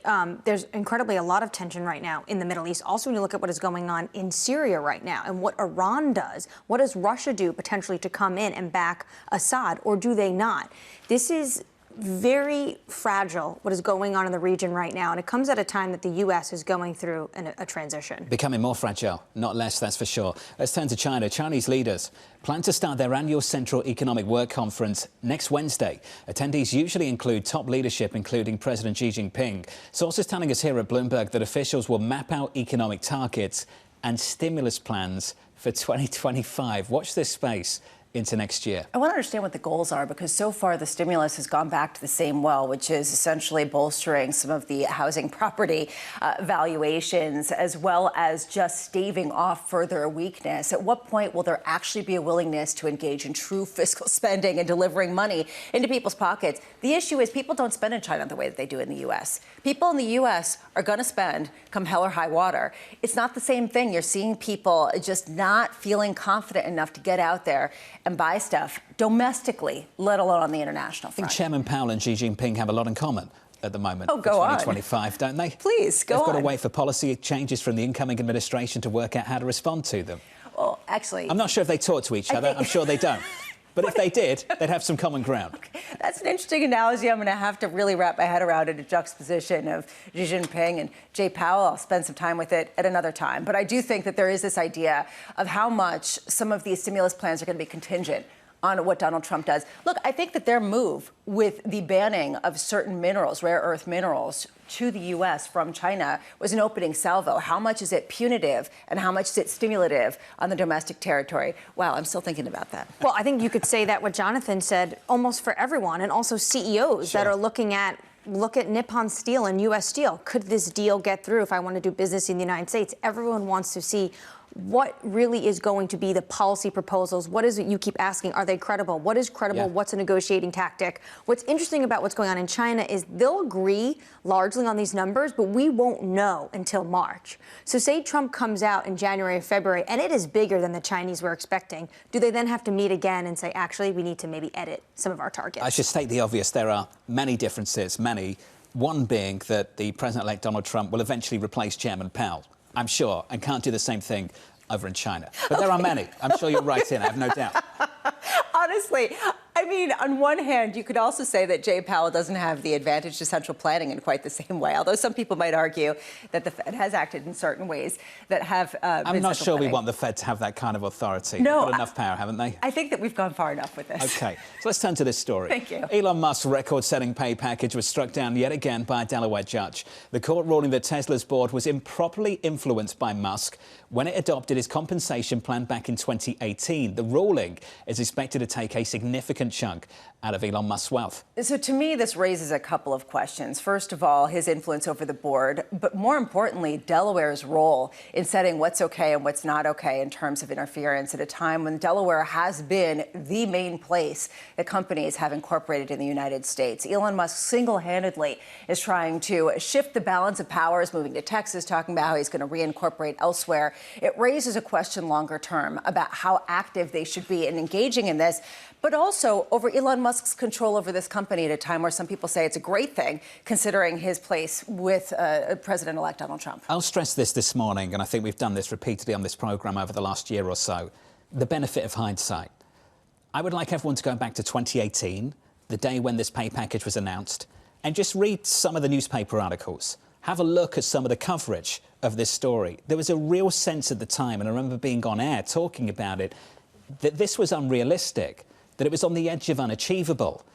That's why we're here, because it was achieved. And I think you've got to go back to 2018 to really understand how unrealistic people thought it was at the time and how amazing it is that he's actually achieved some of these goals that even got us to have this conversation about getting this pay. Which is the reason why you're getting a lot of pushback, including from the board that signed off once again on this pay package after it was rejected the first time. So at a certain point, it goes to the heart of what is fair for a board to basically decide in terms of a pay package at a time when someone is delivering what previously was thought to be unrealistic. I see this all the time in technology. I see the same thing with Mark Zuckerberg. People look at the Instagram deal, the WhatsApp deal. They say that should never have happened. Go back to when that deal was made and people thought he overpaid for it. And I think you've just got to sit here and basically acknowledge the fact that we've seen some stunning leadership in one industry, automotive, Tesla, and some fantastic leadership in another industry, in tech, from the likes of Mark Zuckerberg. Whether you like these individuals or not, shouldn't be part of the conversation at all. And this is the reason why there has been a shakeup in terms of what kind of legislative frameworks there have been and tax frameworks there have been in a number of different states. And you're seeing that competition really ramp up. Let's turn to retail. Let's squeeze this in. Adobe expecting a Cyber Monday splurge, forecasting consumers spent $13.5 billion. Oliver Chen of TD Cowen saying, while we see some selective opportunity for consumer holiday spending this year, by and large, the consumer remains choiceful and is carefully balancing needs versus wants. Oliver Chen joins us now for more. Oliver, welcome to the programme, sir. I want to start with luxury, as we often do with you. I want to ask you a simple question. If luxury goes on sale, is it even luxury? Well, that is the great question in terms of the balance of luxury and exclusivity. The best brands, John, don't go on sale, and those include Louis Vuitton and Dior. So that brand does not go on sale. Other brands that have been struggling, including Gucci, we are seeing markdowns, and the department store channel has been under pressure. So we're not recommending those stocks, which include Macy's and Nordstrom and others. And that's been something to watch. The consumer remains focused on value. As you know, Walmart has been a top idea, and Walmart is really executing well with lots of great deals across food and consumables. Luxury is something to watch still, and as you mentioned earlier, the situation in China is more anemic growth as well, and that's something to consider. And consumer confidence has been volatile. On the one hand, we have very low unemployment, as well as $1 trillion of savings on the sidelines. But consumers are being choiceful and watching and not buying everything in sight, really looking for the best bargains. And the best luxury brands do remain full price. I appreciate your ability to jump between Gucci and Walmart. If we can just stay on Gucci, Oliver, and then we can move on. I want to sit on Gucci. I think this is important. I'm going to get into some hot water here, but here goes. The kind of people that buy Gucci are the kind of people that want you to know they've bought Gucci. And I think that's really important. They want the belt with the big Gucci emblem on it. And I just wonder how incompatible stealth wealth and quiet luxury is with that particular brand. Well, we got to have both. What's really happening at Gucci now is a return to timelessness and also elevation with a new designer. We really like what he's doing. However, these turnarounds take time, and we think it'll take a year in terms of rebooting the brand and also harmonizing service levels across the globe.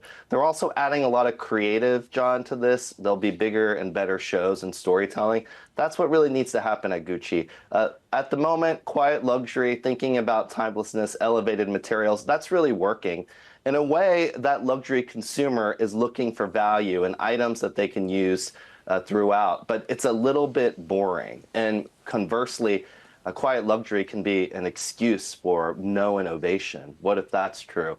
So we really need to have both. We need to have the exuberance, and we need to have the fashion, and we need to have the quiet luxury. So a little bit of logo in the future will be quite positive for Gucci.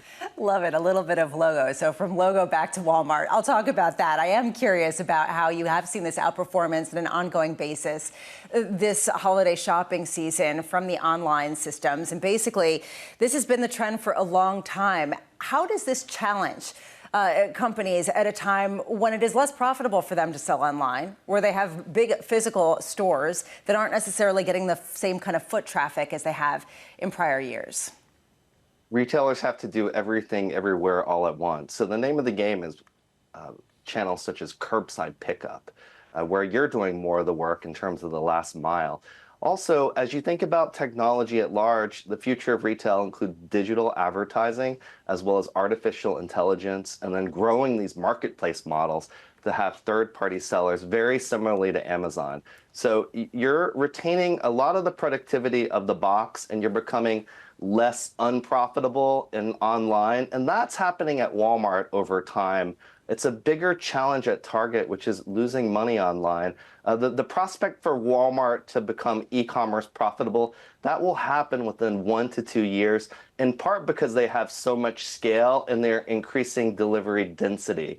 Also, consumers of all kinds are choosing to pay for express shipping. That's happening as well. And Walmart's getting a higher household income consumer.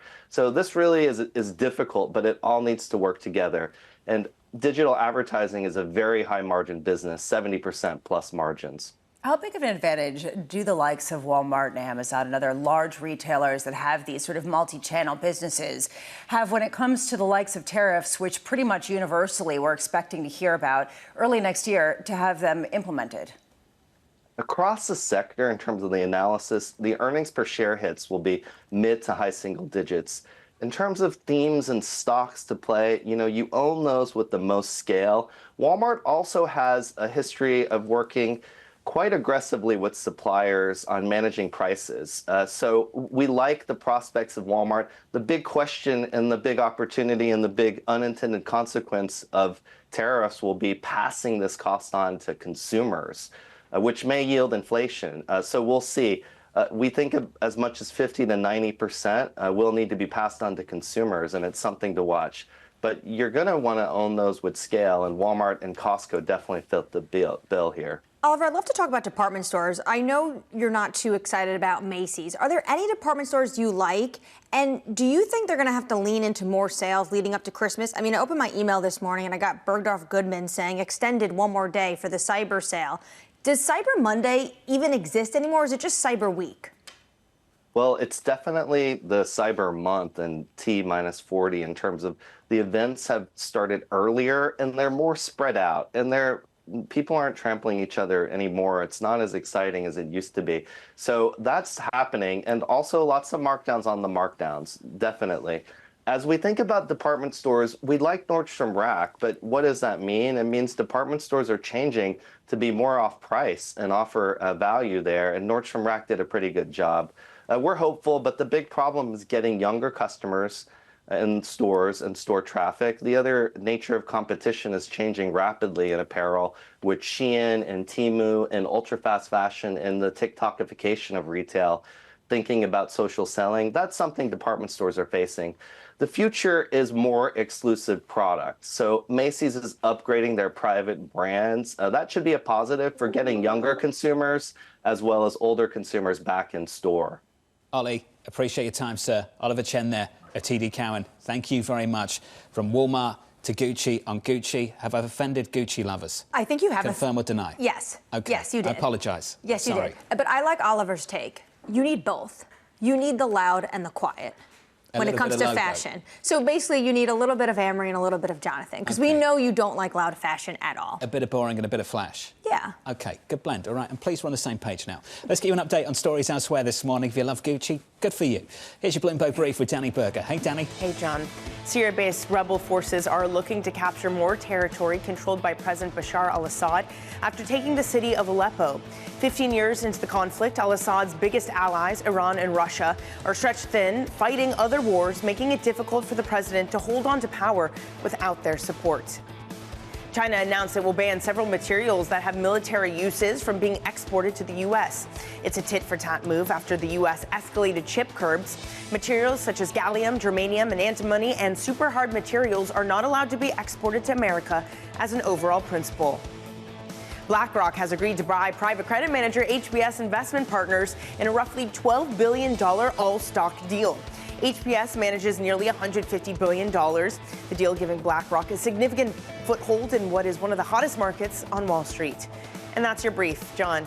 Danny, thank you. More from Danny in about 30 minutes. Up next on the program, cut or skip. The Fed, in my opinion, has pigeonholed itself and has telegraphed too much easing for the next 12 months. I think they're stuck. That conversation up next.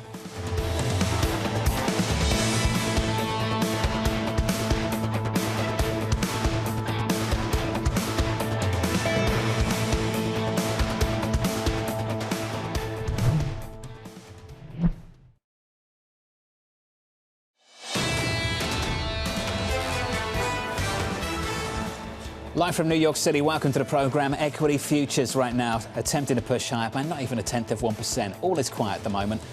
We're higher by 2 basis points on a 10-year to about 420.71. Under surveillance this morning, cut or skip. The Fed, in my opinion, has pigeonholed itself and has telegraphed too much easing for the next 12 months and an end to balance sheet reduction. If they pivot away from that, it's going to optically look politically motivated. I think they're stuck. Now, the data coming out Friday could make the case, if it comes in strong, that they don't have to go in December.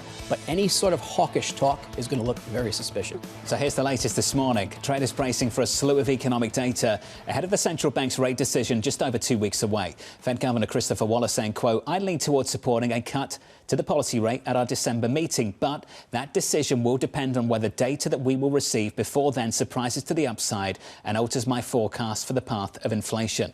Tony Rodriguez of Nuveen joins us now for more. Tony, good to see you. Good to be with you. Payrolls on Friday, CPI next week. What kind of numbers do you think would change that quote? So I think for the Fed right now, because they've pretty much telegraphed that they're going to have another 25 basis points, we do think they'll start skipping a few meetings in 2025. I think you're going to have to see, for example, a jobs number, because there's going to be some noise in the jobs number because of the hurricane effect, the Boeing strike coming back. Probably a number north of 250 or south of 100,000, for example, would be enough to maybe cause them to move to either, definitively doing it or stopping. But the inflation data is probably going to be a bit more critical, because there we have really seen some pause now in the disinflationary environment and impulse that we've been seeing. So sticky inflation could become kind of the new focus for the Fed in our minds. It has been employment, but the claims data supporting jobs is kind of being okay in a healthy job market. But if inflation suddenly starts to reverse, that could really cause them to pause at the December meeting. Right now, our base case, you get the 25, you get a skip in January, and maybe you get another 25 in March. Is this bond market, on the longer end, currently pricing in the sticky inflation that you're seeing? We don't think so. Right now, we think the market kind of initially backed up significantly based on some of the expectations for fiscal impetus in 25 with the extension of the Tax Act. We still think that's going to be the primary driver of the long end, is the higher fiscal spending that we're going to get under the new administration. Ultimately, the tariff and immigration policies, short-term inflation impulse, longer-term negative for growth. So that would be supportive, we think, of the long end. But it's the fiscal spending that'll drive it higher. So our view is that fair value is somewhere around 4.5. So call it a 4.25 to 3/4 trading range. So we're at the lower end of that right now. So we think the bond market is really not priced for any kind of negative inflation surprise. So do you think that if we do get a CPI print that's materially above expectations, or even just a little bit, that there is a sort of priming right now in market positioning that could lead to a pretty big sell-off? Yes, I mean, back to the highs that we just saw in the last month post-election, we certainly could get back to that. Our view has not been that you'll see a 5% 10-year. Again, we said 4 3/4 would be kind of the high end of the trading range that we would expect for the next, call it 6 to 9 months, until we have more clarity on what policy is ultimately going to look like on the fiscal side. The Federal Reserve has been stressing the need to recalibrate. The recalibration phase felt like an easy 100 basis points up front. That's essentially what you're calling for, the final 25 of that 100. And then once we got closer to the upper estimate of neutral, things get a little bit more difficult. It was interesting to hear from Governor Waller in the speech yesterday that he said there's still some distance to go in reducing the policy rate to neutral.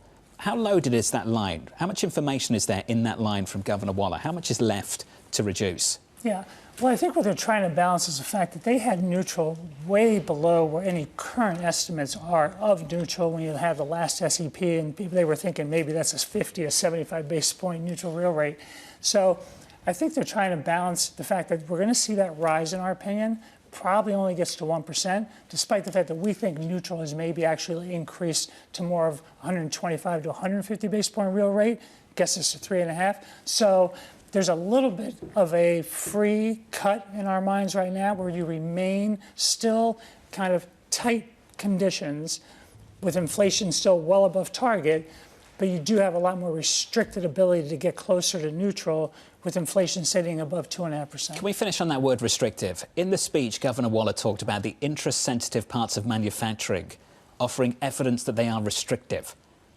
Can you give me your thoughts on that? What evidence is there that we are sufficiently restrictive at the Federal Reserve? Yeah, so I would say the areas where you see kind of signs of restrictiveness are, number one, a little bit in the housing market. So there's definitely been an impact. When you talk about kind of the industrial side of the economy, where you're seeing it is in the lowest quality, lowest rated companies that have higher debt burdens. And now with the funding costs being elevated and remaining more elevated than what the expectations had been, that begins to erode some of their kind of credit metrics, so their interest coverage levels. So you're beginning to see it there. And lastly, you're beginning to see it a little bit in the consumer. When you talk about auto delinquencies, credit card delinquencies, they're not at troublesome levels, but they have increased. And if you begin to get some weakness in the employment market, that's when you can get an overall negative impulse to consumer spending, which has been a huge support for the overall economy. That labour market data drop in throughout the week, and it begins a little bit later this morning. Tony, it's good to see you. Thank you, sir. Tony Rodriguez there of Nuveen. In the third hour of Bloomberg Surveillance, your lineup looks like this. Greg Battle of BNP Paribas, Vijay Rakesh of Mizuho, Lindsay Piegza of Stifel, and Earl Davis of BMO. From New York, this is Bloomberg.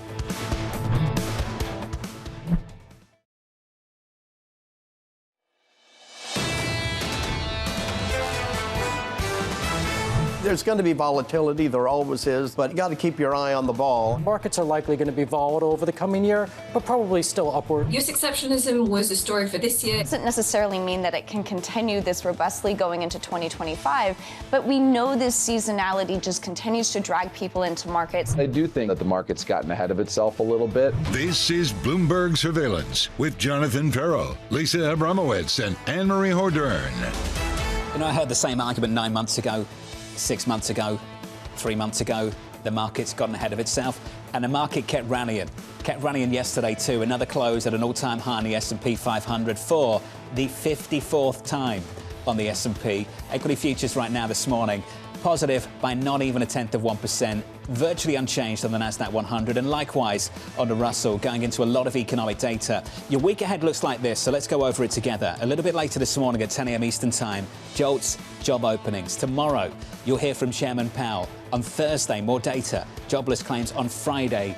Payrolls in America. The juxtaposition of where you started, which is basically we've heard the same argument that things are extended and are poised to sell off, that they haven't sold off. And then the economic data is actually perfectly framing the moment that we're in. There are no bears left because they've all gotten squeezed out of this incredible rise to a 54th record high at a time where the economic data continues to outperform. It has been fundamentally driven as much as it has been something of a valuation story. 218 is the estimate for Friday now, just nudging higher for payrolls. That's the headline number, looking for a bounce back from all the disruption we saw in the previous month. This came from Goldman, Lisa. Let's go through these numbers. The return of striking workers could be worth close to 38,000. We estimate that the reversal of much of the hurricane hit will be worth about 50K. They're the numbers people are looking for into Friday. Yeah, at a certain point, you have to wonder how much you can expect an even bigger surprise to the upside, and then how high the bar is for the Fed to not cut rates at a time when some people are saying it's not a problem if there's a huge number. It's not a problem even if the unemployment rate goes down. The Fed could still cut rates because they're far away from neutral. That was the implication of Fed officials who spoke yesterday, which is a reason why, and this is what we just heard from Tony Rodriguez, CPI becomes a lot more important. At a certain point, it returns to inflation more than the employment market. Well, Governor Waller basically said he's ready for there to be a cut, except barring any surprise in the data that will receive before any surprise to the upside.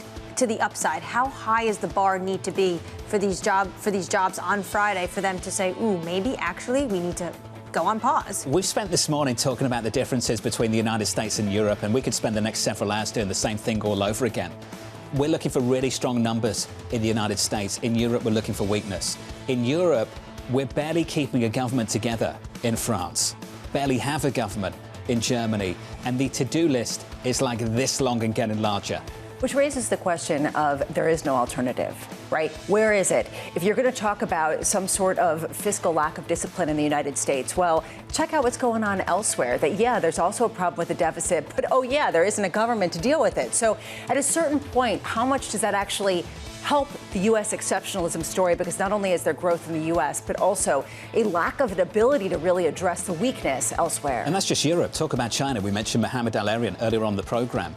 The 10-year in China, what was it, dropping below 2%? Yep, for the first time. Japanification conversations about China, never mind Europe. And this comes at a time when the leaders of the Communist Party are getting together to discuss how to galvanize an economy that is built on overcapacity and that is built on this idea of fast growth and has an incredibly leveraged sector, particularly in the housing market. It just becomes very problematic to see where the nodes of growth are going to come from other than what we're seeing in the U.S. This morning, though, and seeing what's going on in China, this idea of overcapacity, all that is going to get dumped potentially on Europe if they don't have that domestic demand. As Europe's core is struggling, we've talked about this, Jonathan. This isn't the periphery. This isn't like the debt crisis. We're not talking about Greece or Portugal or Italy. We're talking about the top two core economies of Europe going into 2025, paralyzed internally by their own political strife at a time where the to-do list is massive. Ukraine war, tariffs dealing with China, and then, of course, preparing for tariffs down the line coming from a new U.S. administration. They're all waiting for the same thing. Chairman Powell, Xi Jinping, the Europeans, Scholz, Macron. Don't you agree? They're all waiting for the same thing. You're still They're trying waiting to do to see this. what policy is going to look like on January 20th. Sure, I'll go there. I'm just still trying to wrap my head around the analogies between Jay Powell and Xi Jinping. I mean, honestly, I understand. What they've all got in common. We'll be at the World Economic Forum in Davos, Switzerland in about 2 months. Correct. You know how this is going to go. Every single interview, regardless of the background of the individual, doesn't matter what the industry is, doesn't matter what country they're from, every single conversation will start with the same thing. The person who isn't there. The incoming president of the United States, Donald Trump, that inauguration is the very same week. It will be the only thing anyone's talking about. And what will he actually do and how much are they rearranging their business? It's the reason why we're going to be asking them how are they rearranging their businesses. There has to be something more than just waiting, though. And that is what I have found interesting about a lot of companies. And frankly, Jay Powell as well. He can't just wait before he gives his projections in a 2 weeks' time to say, well, we'll have to see. And so that's the reason why it becomes very interesting to see how the waiting game is playing out certain people who can't afford to really wait. Well, I'll be at the inauguration while you guys are in the Swiss Alps, and I know what to expect because we've been here before, and it's going to be 24, 48, 72 hours of executive order after executive order and potentially tariffs on day one, because he already told us that he's planning these tariffs, and he's already negotiating with world leaders right now about them. It's going to be a busy week. This hour is going to be a busy hour. We'll catch up with Greg Bowdle of BNP Paribas as the S&P 500 notches another record high. We'll speak to Vijay Rakesh of Mizuho on Intel's C-suite shakeup and Lindsay Piegza of Stifel counting down to the December Fed meeting. We begin this hour with stocks mostly flat as the S&P 500 notches its 54th record close of the year so far. Greg Bowdle of BNP Paribas staying cautiously optimistic. From here, we think the momentum and the post-election exuberance can continue into year-end. Key risks to markets from here are from valuations and rates, the main hurdles for the market to clear going into year-end. Let's talk about those hurdles into year-end, Greg. How high are they? Well, I think at the moment, the moves that we've seen in rates have been relatively orderly. Valuations are expensive, but at the moment, that's not what's driving the equity market. The marginal news flow has been constructive, and I think until you have something that is a trigger or a catalyst for those valuations to unwind, then they're not going to be what's going to drive the market. The starting positions surely matter going into 2025. Can you compare the starting position now into 25 versus where we were in 16 going into 17? Yeah, I think it's really interesting because much of the policy, the rhetoric, the marginal news flow feels similar. So you can look to a 2016 playbook, but the starting point is different. So ahead of the 2016 election, we had sub 2% 10-year yields in the US. We're up at 4.5 now. We had valuations in equities that frankly looked pretty attractive back in 2016. Right now we have valuations which on any metric are expensive. So I think that's one of the big differences. So I think one of the things that is driving in these early moves post-election is a bit of a broadening out of the rally away from some of those mega caps that have the premium valuations and potentially to some of those more cyclical parts of the economy that are a little bit cheaper in terms of the stocks and potentially benefit more from the marginal news. At the start of the show, John was talking about how the exuberance, the overpriced stocks, the valuation story was something that people were talking about 9 months ago, 6 months ago, 3 months ago, and yet we have continued to climb higher. And the fundamentals seem to be moving in the right direction. At a certain point, why would anyone left be bearish? How can somebody be left and be still solvent? Well, I think what history tells us is that periods of exuberance can last for a long time. And the equity markets, if you look at forward returns, 3-month, 6-month returns, and you look at the correlation to valuations, there essentially isn't one. I think the issue with valuations and rates comes more when you have a catalyst. So if US growth starts to slow dramatically midway through next year, suddenly those valuations become much more of a concern. But if the economic growth is good, the earnings growth is good and potentially broadening out, then there's not really a catalyst for those valuations to come and bite. So what do? Do you just basically dance while the music's still playing? Well, I think one of the things you can do is look at rotation within the equity market. So I mentioned it just now that when you look at the headline PE for the S&P, it's very expensive. If you look at the equal weight S&P, which is obviously less dominated by the mega caps, it's not cheap, but it's not nearly as expensive. So this theme of broadening out of the rally is something that we've absolutely seen post-election. If you look at the flow data, you've seen massive inflows into US equity ETFs post the election. There's been more than $100 billion put to work. But if you look at where it's gone, yeah, a lot of it's gone into the broad-based ETFs, but liquidity adjusted, the biggest inflows have been into things like IWM, so the small and mid caps, RSP, equal weighted S&P, and things like the regional banks. So people are looking at things that could benefit from economic momentum, but where valuations are less stretched. Any industries specifically you like? So I think the cyclicals generally are the place to play that broadening out of the rally. So you can look at the industrials, you can look at the banks. I think one of the things you have to do is to look at subsectors. So we've seen some big divergence within tech where some of the mega caps haven't performed, but things like the software sector has. So I think the general theme we're looking at is a broadening out of rally out of the mega caps into some of the more cyclical parts of the economy. But clearly there are higher risks as you go further down the quality curve. How much can you price in, just going back to your first point about how the playbook looks very different this time around than 2016 because the starting point is very different. Which trade that has been embraced as related to Trump policies do you think becomes most challenged based on the differences this time around to the economic backdrop versus 2016? I think one of the things that people don't know is the sequencing of policy. On day one, is it going to be tariffs? And if it is tariffs, is it broad-based or is it more targeted? Is it going to be fiscal? Trump has spoke about domestic corporates receiving tax cuts. The sequencing of these things matters. You're talking about the Fed. that also matters a lot. When you go back and look at Trump's first term, 2017 was a great low volatility risk-on year. 2018, the first half was dominated by tariffs and more challenge. But where you really saw a de-risking the equity market wasn't so much driven by his policies. It was more Q4 2018, which was actually more monetary policy-led than anything. Can we put these two ideas together? Do you think if the sequencing is not done appropriately for the market, that could be the catalyst that potentially we see people start to pull off on this equity market and the rally? Yeah, absolutely. So I think it's going to be about the marginal news flow. So if you get policies enacted which, rather than being domestically expansive, are seen as more restrictive and inflationary, that's something that can potentially de-anchor the bond market, that could have an impact on equities, or it's something that could stall growth. So I think the order in which we get these and the impact that they have them is going to be what drives the trades. Hey, Greg, it's good to see you. Thank you, sir. Greg Battle there of BNP Paribas on the latest. Everyone seemingly wants a seat at the table. So this is what we've just heard from Sir Nick Clegg, Meta's President of Global Affairs. Those of you in the UK remember the former politician as well. In a briefing with journalists, he said the following. They overdid it a bit on the platform when moderating pandemic-related content. This according to the reporting coming from the Financial Times.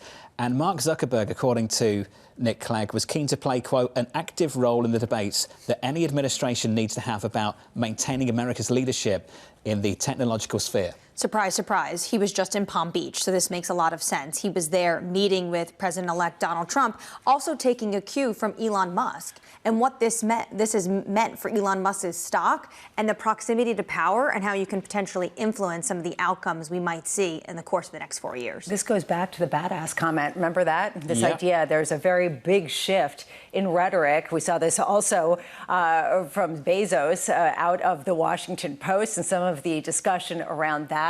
There's a clear shift in tone, and there has to be, in order to have some influence over policies that most people think are going to change quite a bit. They all want to be on the right side of this, that's for sure. Let's get you an update on stories elsewhere with your Bloomberg brief this morning.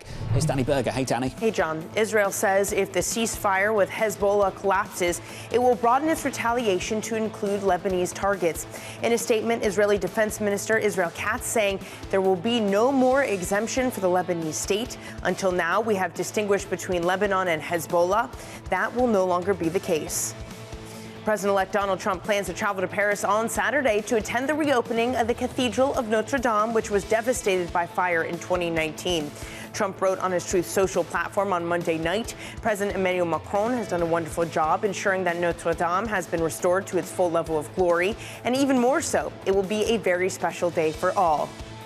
And it was a career night for Cleveland Browns quarterback Jameis Winston, who threw for 4 touchdowns, a franchise record of 497 yards. It wasn't enough, though, to hold off Denver, as Winston's 2 interceptions returned for touchdowns were the difference in a 41-32 Broncos win. Denver goes into its bye week, currently holding the 7th and final playoff spot in the AFC. As for the rest of the playoff picture, Kansas City and the Buffalo Bills have clinched berths. And that's your Bloomberg Brief. John. Danny, thank you. More from Danny a little bit later this hour. Up next on the programme, we'll get you some morning calls. Plus, Vijay Rakesh of Mizuho on the big C-suite shake-up over at Intel. That's next. This is Bloomberg.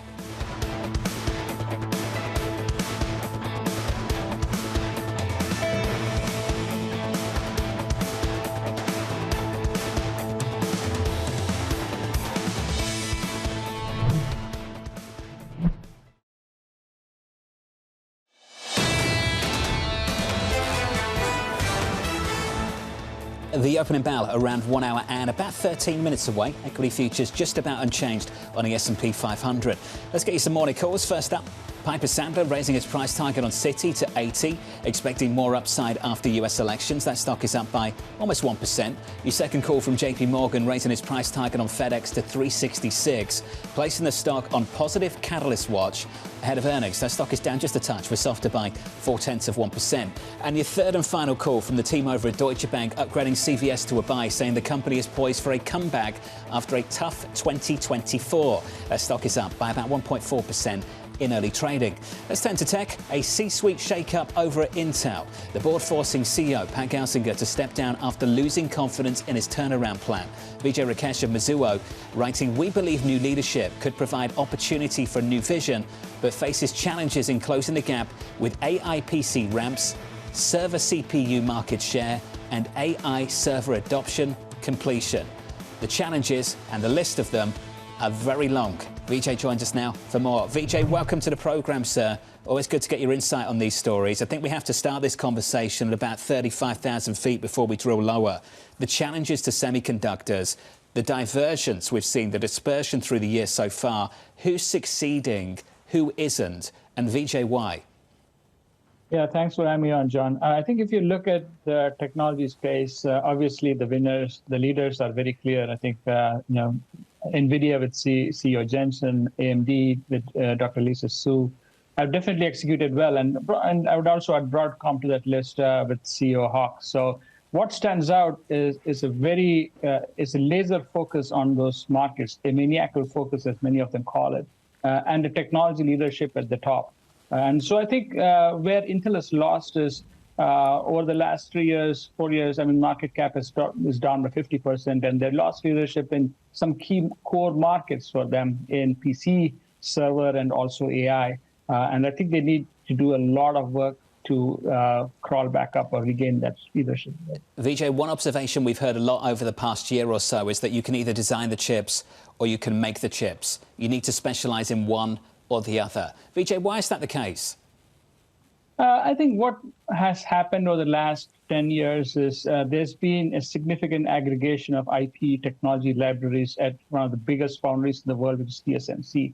And so they have done an excellent job in kind of building out that technology backdrop, building out leadership in advanced nodes, building out all the IP libraries that you need for circuit design, chip design. And so they have worked with all the industry leaders, whether it's NVIDIA, AMD, Broadcom, Qualcomm, you name it, they're there. And so that's a very significant leadership and gap that TSMC has versus Intel. And Intel over the last years has not kept up with the leadership. They lost manufacturing leadership. They lost technology leadership. And so I think that's where the problem lies, is kind of trying to rebuild that leadership. And it'll take time. So, but what they definitely need is some technology leadership at the top. Vijay, initially the reaction was the stocks went higher when the announcement of Pat Gelsinger's retirement was announced. It ended the day lower, and we're seeing that decline continue today. And I'm wondering if this goes beyond just one person in the leadership role, whether Intel can be turned around in its current form. Yeah, I think the stock definitely went up on optimism that maybe there is fresh blood coming in, but then probably some recognition that there are significant challenges ahead that make this turnaround a lot more challenging than others. But I think, there's a lot of brain power in this company. They lost a lot. There's been a lot of brain drain, obviously, but there's still a lot of technology in this company. There's a lot of IP. There's a lot of parts in this business. From PC to server, and they're massive markets. PC, server, AI, FPGA, and so I think they can do a lot if they bring in the right person. They bring in a fresh blood to turn this around. And then Foundry. Foundry has been CEO Pat Gelsinger's pet cornerstone strategy, but I think obviously it is very linked to how they perform on the PC server side, because that's what will drive confidence in the customer to come to them as a Foundry service. So. I guess another way of asking the same question, Vijay, is how much does Intel need to sell parts of itself or spin parts of itself off to focus on doing one thing well, either designing chips, as John was mentioning, or making them, or focusing on some of the other aspects of the business? No, I think divestiture is definitely part of their roadmap. They've talked about Altera trying to spin that out, and there's been other segments that has been in focus. They're not forward to that AI server PC strategy. But I think end of the day, they still need to regain technology. They still need to regain leadership.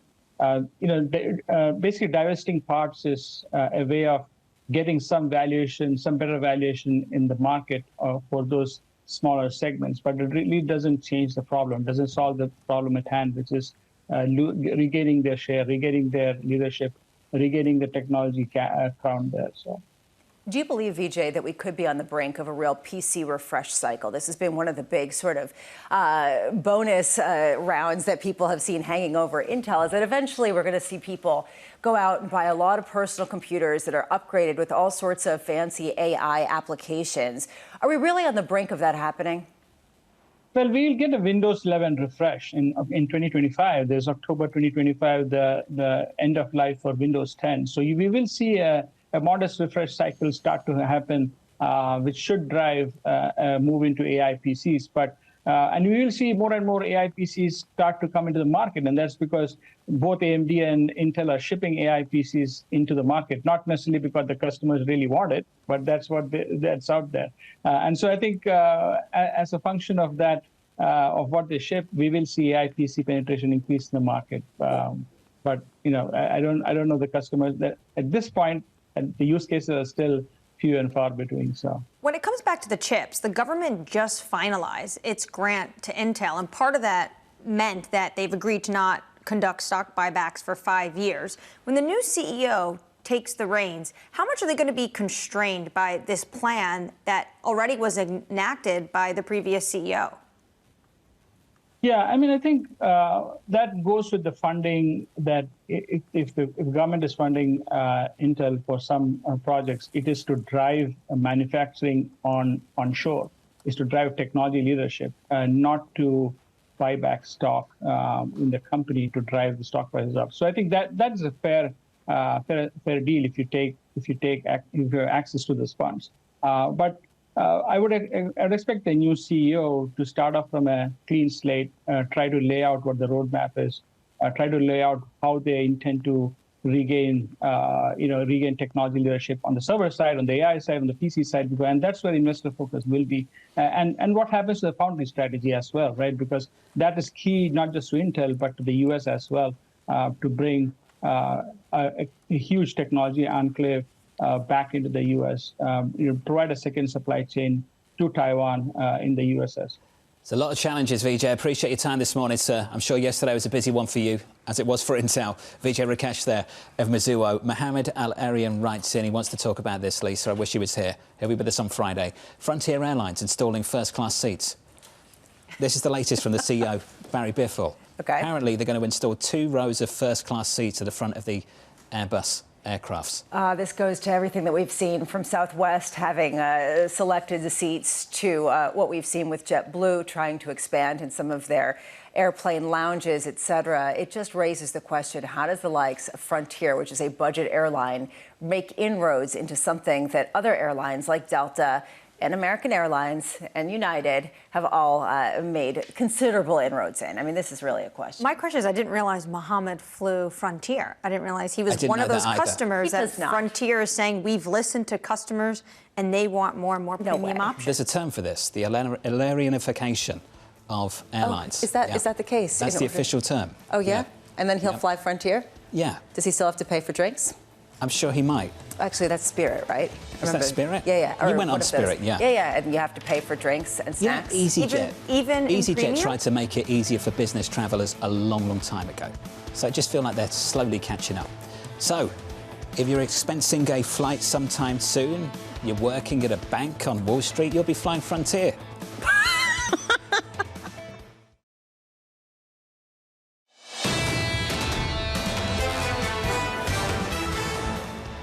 The airline snobs on Wall Street, they're not flying Frontier, are they? Concierge key over at American Airlines. Was it Global Services at United? What is it at Delta? What, the Delta One? When they drive you up there? Oh, I haven't done that before. I'm not one of those airline snobs. I have flown Frontier. I have paid for my snacks at Spirit. I hear you. Yeah. I'm just saying they exist. They do. And if the travel centre at a respective bank gets on the phone with you and says you'll be flying Frontier to Miami for the conference later on this week, I imagine there might be some pushback. Well, I would just ask, does it include the free snacks, or do I still have to pay for them? I don't think that would cut it. They're still expensing the snacks and the drinks, so honestly, the smallest violin. They want the miles, Bramo. They want the miles, so they can take the family on vacation. They. Oh, yeah, not us. We. They.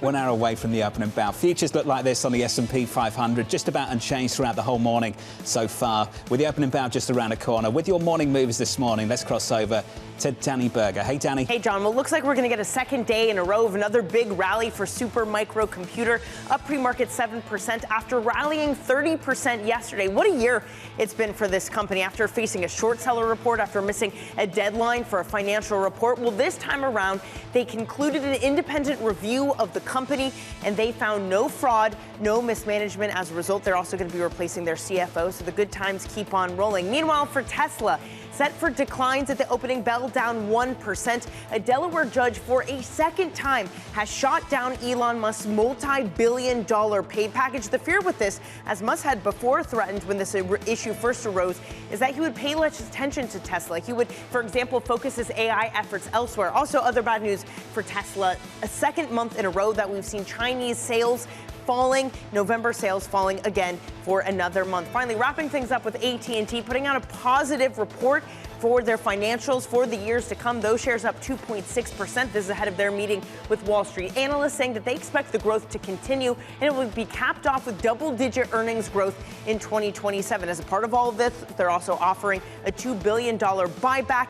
This is also thanks to the fact that they've really been focusing more on their telecoms business. They're going to be completing, they say, their DirecTV sale in the first half of 2025. John. Danny, thank you. Your morning movers going into the opening bell about 58 minutes away, with futures barely positive on the S&P 500. 2 weeks away from a Federal Reserve rate decision. 2 weeks tomorrow. Lindsay Piegza of Stifel writing the Fed should be on the verge of a pause in policy adjustment. While Fed officials are anxious to provide less firm policy after 14 months at peak levels, the risk of unwinding policy too soon or too fast is a reignition of inflationary pressures and a reversal of the progress already made. Lindsay joins us now for more. Lindsay, good morning. Good morning. Thank you for having me. What did you make of Governor Waller yesterday? Well, I think this is really the general theme of what we're hearing from Fed officials as of late. They're setting the bar noticeably higher for a potential pause, saying it's no longer about a strong or solid economy, but it's about the data outperforming expectations.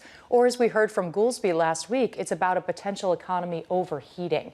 So I do think that the Fed is gearing up, to push through a third round rate cut in December.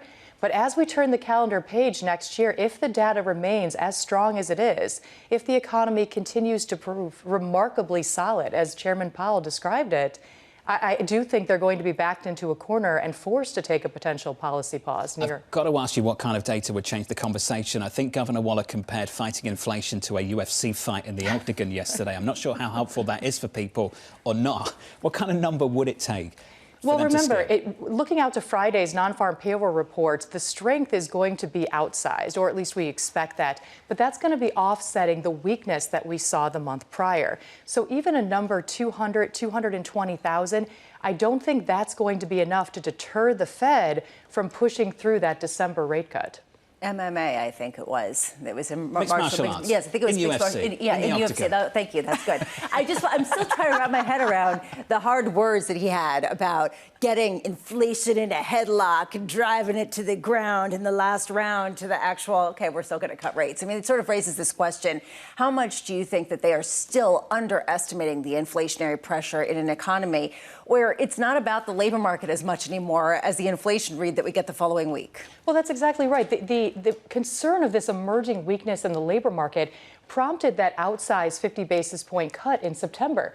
We didn't see that weakness come to fruition, and so then they followed through with another 25 simply because I think they were worried about having egg on their face or admitting a policy error, being too aggressive the month prior. But to your point, they don't have inflation in a chokehold. They need to keep their eye on the ball because the past several months, inflation has really moved to the sideways with no further improvement to speak of.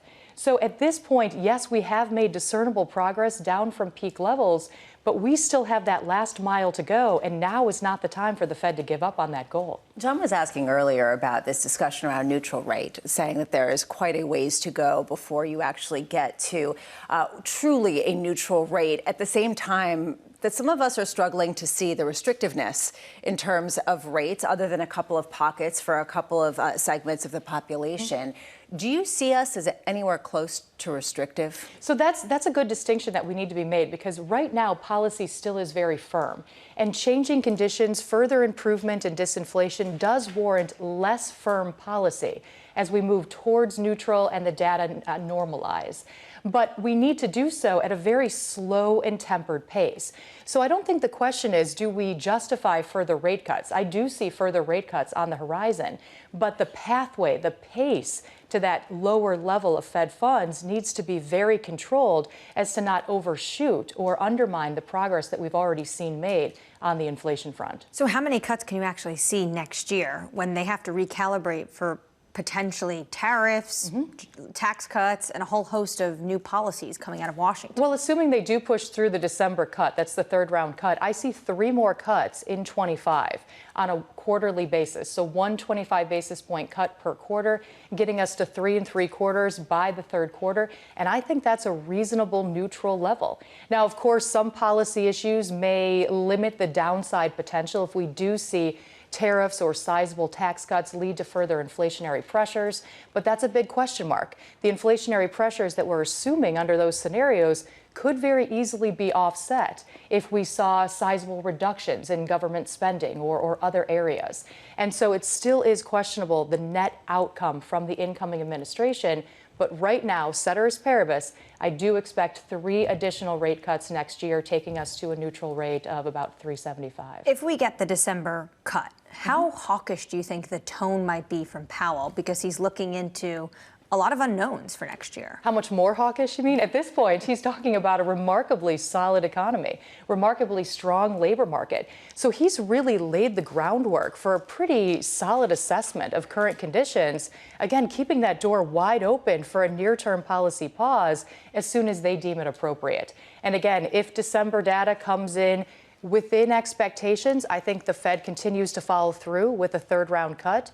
But they've already set the table for a potential pause given the strength that we're seeing in the consumer, in business investment, even in housing, and that sticky nature of inflation. So John has been trying to draw a parallel between Xi Jinping and Jerome Powell today. A single parallel. A single parallel. One similarity. Okay, carry on. Would you like me to explain that similarity? No, it's okay. I got it. Go ahead. If you just join it. I'm not insane. You might think I am. There is one similarity. They've got to wait to calibrate policy to work out what the policy changes will be in the United States. That's the single similarity. Do they? And that's my question. Lindsay, do they have to, does Jay Powell have to wait to understand what the policies are, similar to Xi Jinping, who has to wait to understand what policies are? Well, I think that need to wait. I think that's in part why they want to push through this policy, this third round reduction in December, before we get some of the details of these policies that will be associated with the incoming administration.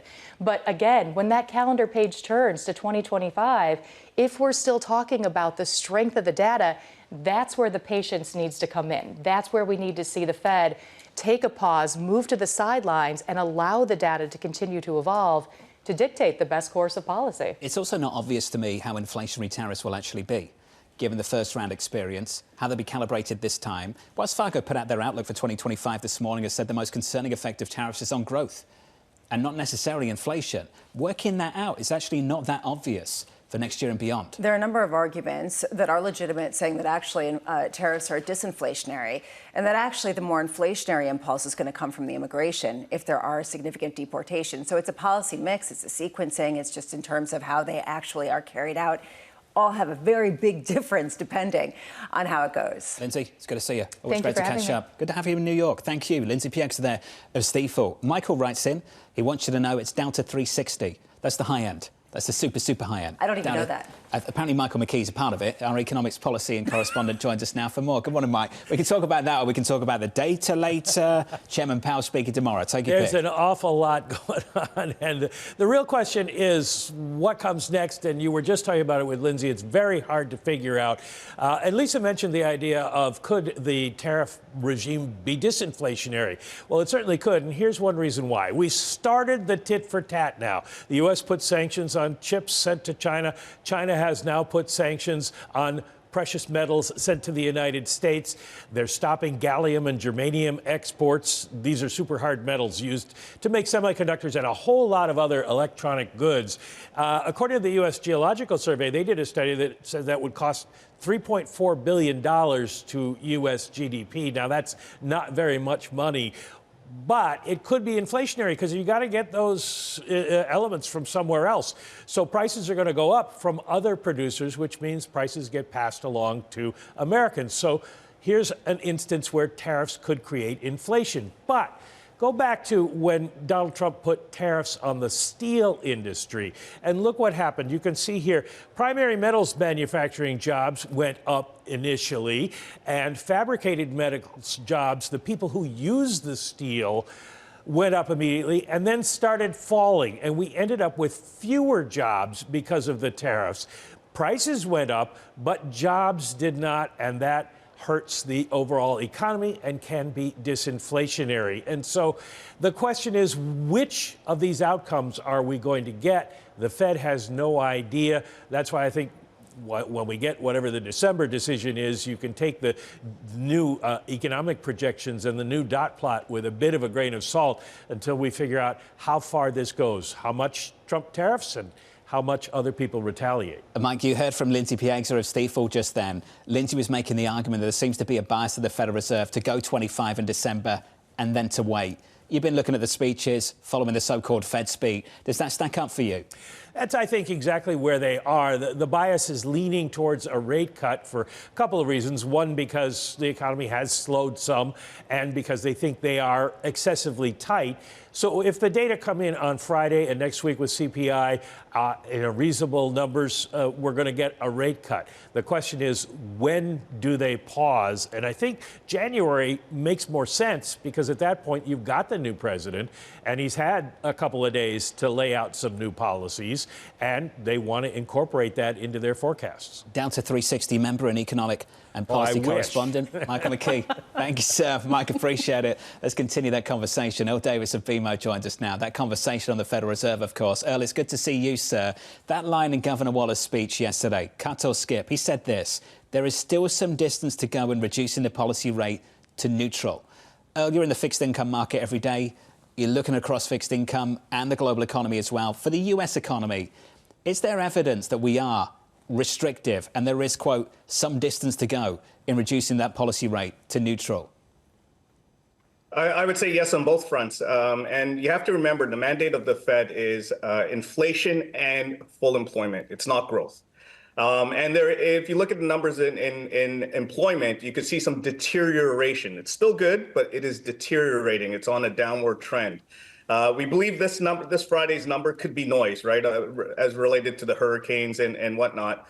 But if we do get a strong number, and the strong numbers are already expected, and yields go higher, we think that it is a great buying opportunity to go longer duration. Earl, can you give us a sense of what's behind a long duration call if there is something of a sell-off, given the fact that some people are looking at potential Trump policies as inflationary? Yeah, you know what? I do fall in the camp that the Trump tariffs are initially inflationary, but they're definitely recessionary ultimately, if more money is not printed.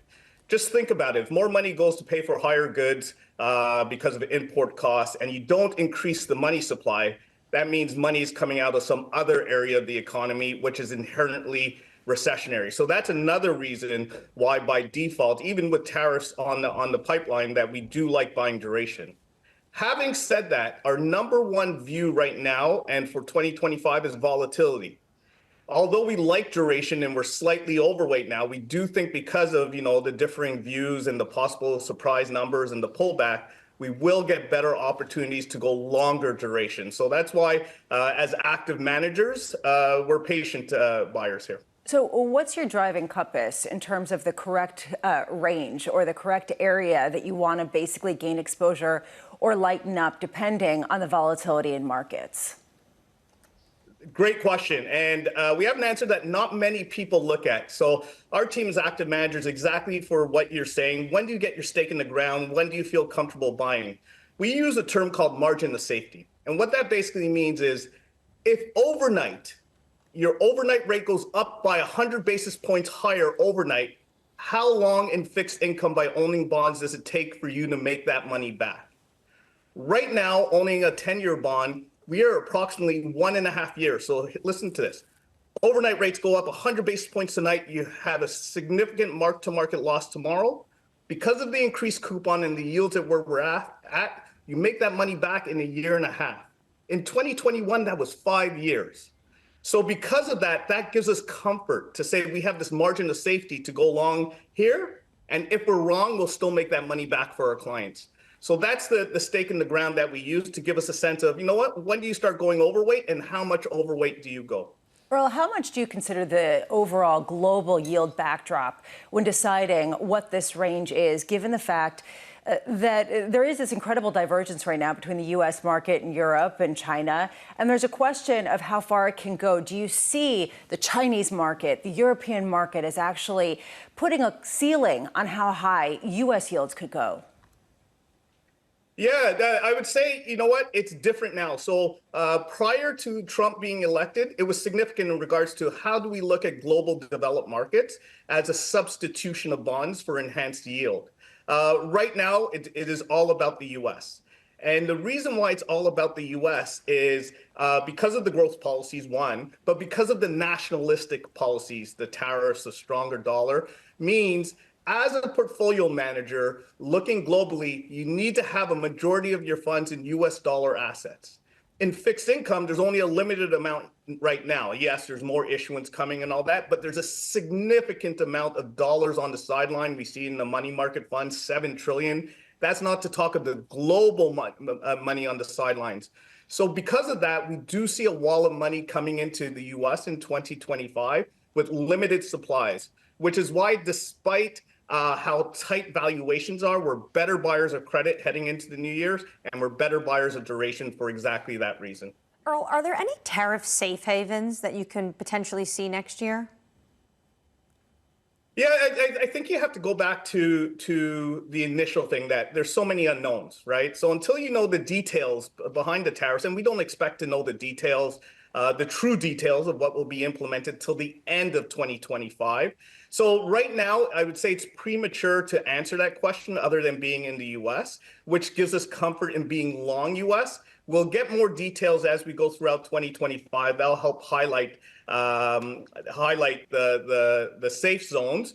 Being Canadian and being in Canada, obviously, I think Canada is a natural safe zone, even though there's a lot of saber rattling. And so that would be where I would see the safe zone, but you have to see the details to come. But why are you waiting for the end of 2025 when we just heard from Libby Cantrill that we can expect a lot of this early next year? Yeah, because there may be back and forth in courts. There may be challenges. It's not fully clear where the executive power is going and how much could be implemented. There's a lot of gray zone there, and when you hear gray zone, to me that equals challenges, court challenges. Hey, it's good to hear from you, sir. Davis there of BMO. Speaking of challenges, here's a challenge for you. This from South Korea. The South Korean president declaring emergency martial law. This quote coming from AFP: to safeguard a liberal South Korea from the threats posed by North Korea's communist forces and to eliminate anti-state elements, I hereby declare emergency martial law.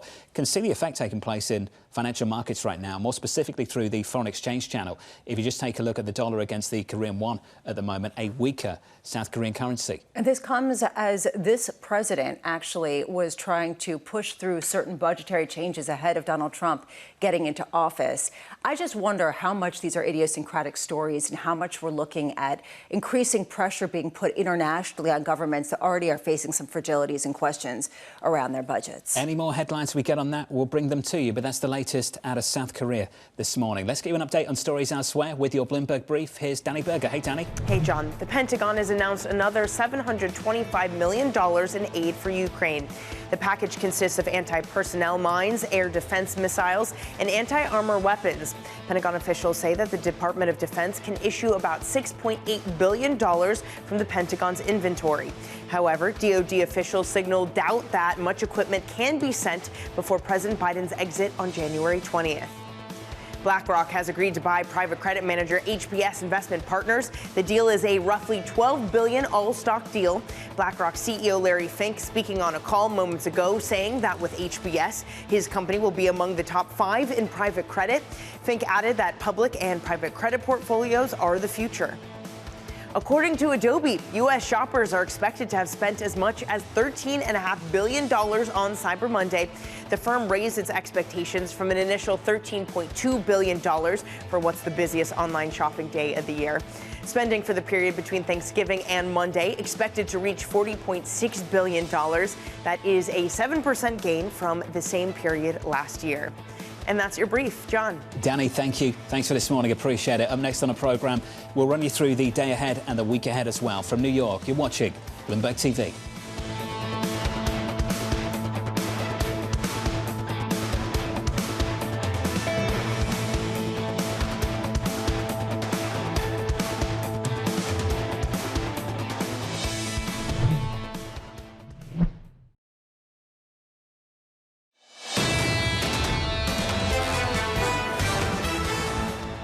"36 minutes away from the opening bell, equities still unchanged. It's been a snoozy session so far this morning. Things get busier as the week grows just a little bit older. Your trading diary looks like this, and it really speaks to that. A little bit later this morning at 10 a.m. we get the JOLTS job openings report. Look out for that. Tomorrow, remarks from Fed Chair Jay Powell, plus ADP private payrolls and the Fed's beige book at 2 p.m. Eastern Time. Thursday, a trade balance plus another round of jobless claims. On Friday, UMich sentiment, and a big one, November payrolls. A lot of data through the week. A real question here about what this means for the Fed's path forward, but also beyond that, just how much the U.S. economy keeps outperforming expectations.